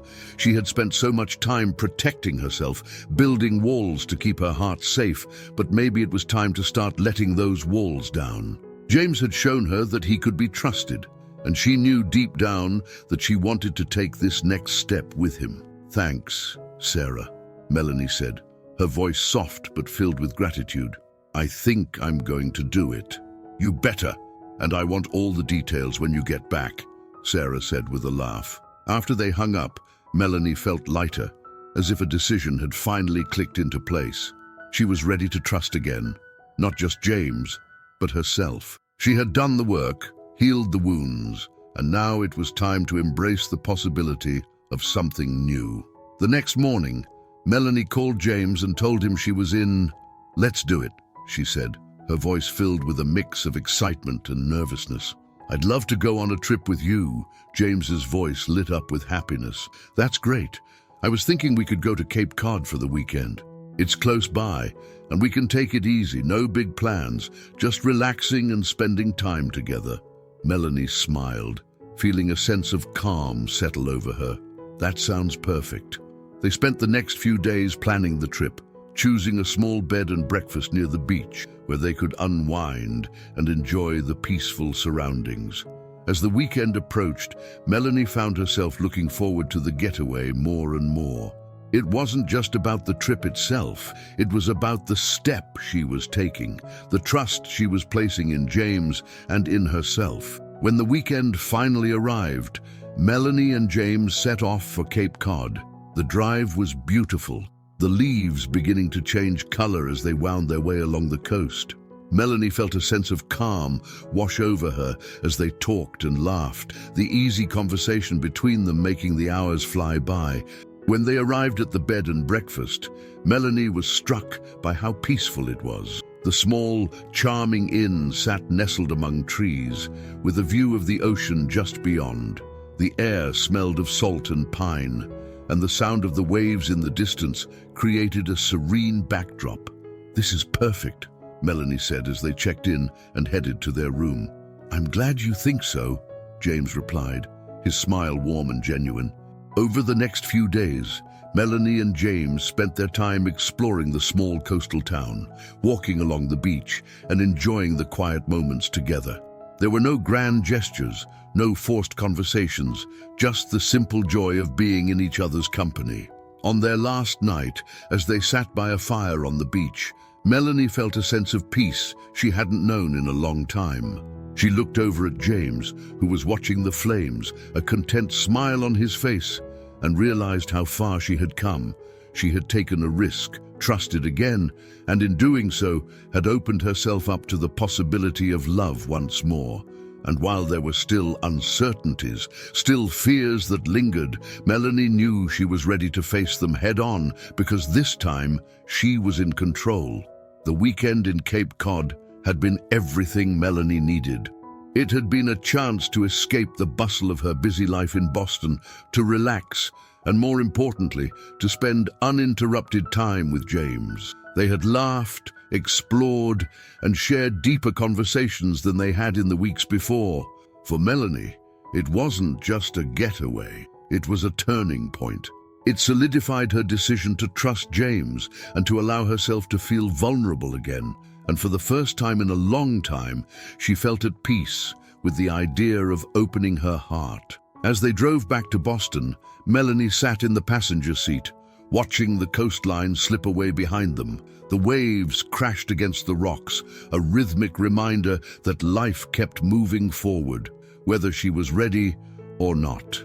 But now, Melanie knew she was ready. James glanced over at her, his hand resting on the gear shift, and smiled. "You've been quiet for a while. Everything okay?" Melanie nodded, turning to meet his gaze. "Yeah, everything's great. I was just thinking about how nice this weekend has been. It feels like I'm finally moving forward, you know?" James smiled, his eyes warm with understanding. "I'm glad to hear that. I've enjoyed every minute of it." They continued the drive in comfortable silence, but Melanie's mind was far from still.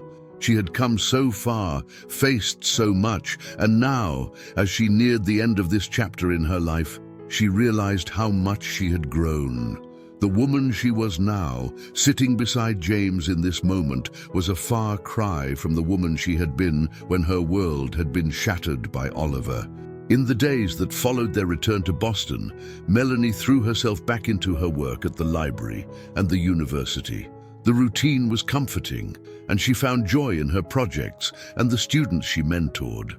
But the lingering contentment from her weekend with James stayed with her, as if she had unlocked a new level of peace within herself. One evening, after a long day of lectures, Melanie sat at her desk in the guest lecturer's office at the university, staring out the window as dusk settled over the campus. Her phone buzzed with a message from James. "Dinner tonight. I'm thinking Italian." Melanie smiled at the text, her heart feeling lighter with each interaction they shared. But as she typed out her response, another message came through, one she hadn't expected. "Melanie, it's Oliver. Can we meet? There's something I need to say." For a moment, Melanie simply stared at her phone, her mind racing. She hadn't heard from Oliver in months, not since their last conversation where he had apologized and she had walked away, feeling as though she had finally closed that chapter of her life. But now, seeing his name flash across her screen stirred something in her. Melanie felt conflicted. She had worked so hard to move on, to put the past behind her and rebuild her life. But something told her that this meeting wasn't about reopening old wounds. It felt like the last piece of the puzzle, the final step in her journey of healing. She typed a quick response to James, confirming dinner plans for later, and then hesitated before replying to Oliver. "Okay." When and where?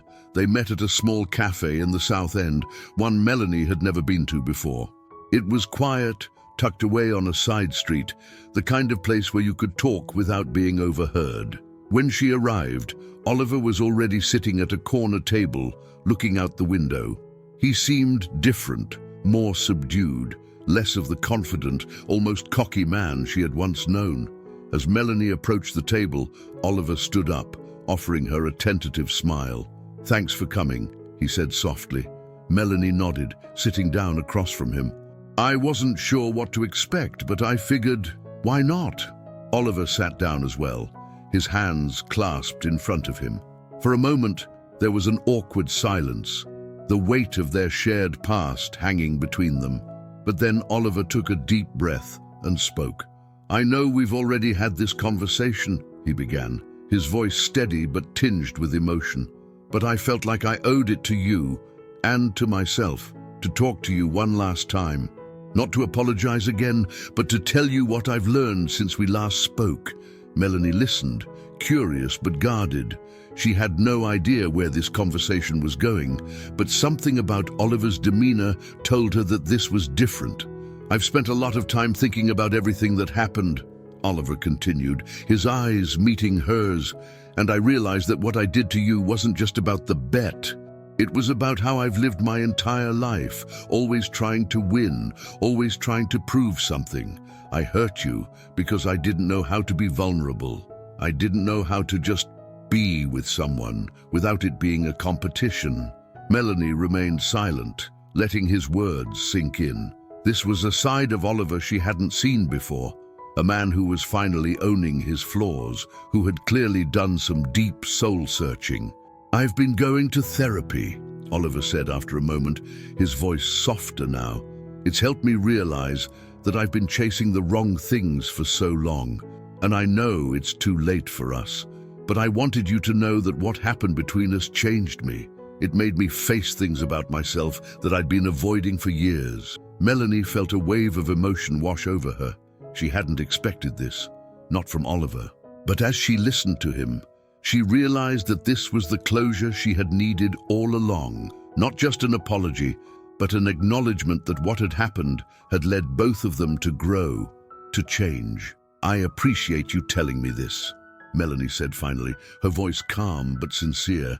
"I'm glad you've been able to work through those things, Oliver, and I want you to know that I've moved on. I'm in a much better place now." Oliver nodded, his expression one of quiet understanding. "I'm really happy for you, Melanie.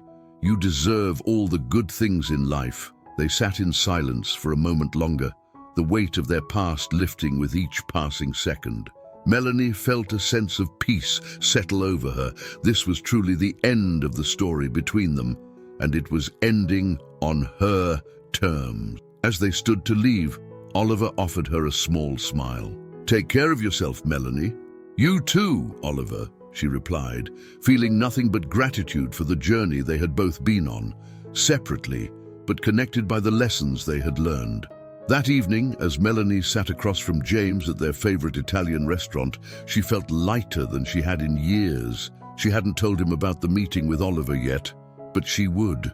James had proven himself to be someone she could trust with all parts of her life, including the difficult ones. Over dinner, they laughed and talked, the easy rhythm of their relationship continuing to grow stronger. Melanie felt more at home with James than she had ever felt with anyone, and as the evening progressed, she knew that whatever the future held, she was ready for it. After dinner, they walked hand in hand through the quiet streets of Boston, the cool autumn air wrapping around them like a soft embrace. As they passed a small park, James stopped and turned to face her. "There's something I've been meaning to tell you," he said, his expression serious but kind. Melanie's heart skipped a beat. "What's that?" James took a deep breath, his eyes locking onto hers. "I love you, Melanie. I know we've been taking things slow, and I don't want to rush you, but I need you to know how I feel." Melanie stared at him, her heart swelling with emotion. She had been waiting for this moment, and now that it was here, it felt perfect. She smiled, her voice soft but filled with certainty. "I love you too, James." They stood there, wrapped in the warmth of their love, the past behind them and the future stretching out before them like a blank canvas. Melanie had come full circle. She had healed, she had grown, and now she was ready to embrace everything life had to offer. I hope you enjoyed today's story. Subscribe to the channel so you don't miss more stories like this. Leave a like and comment below what you thought of the story. See you in the next video.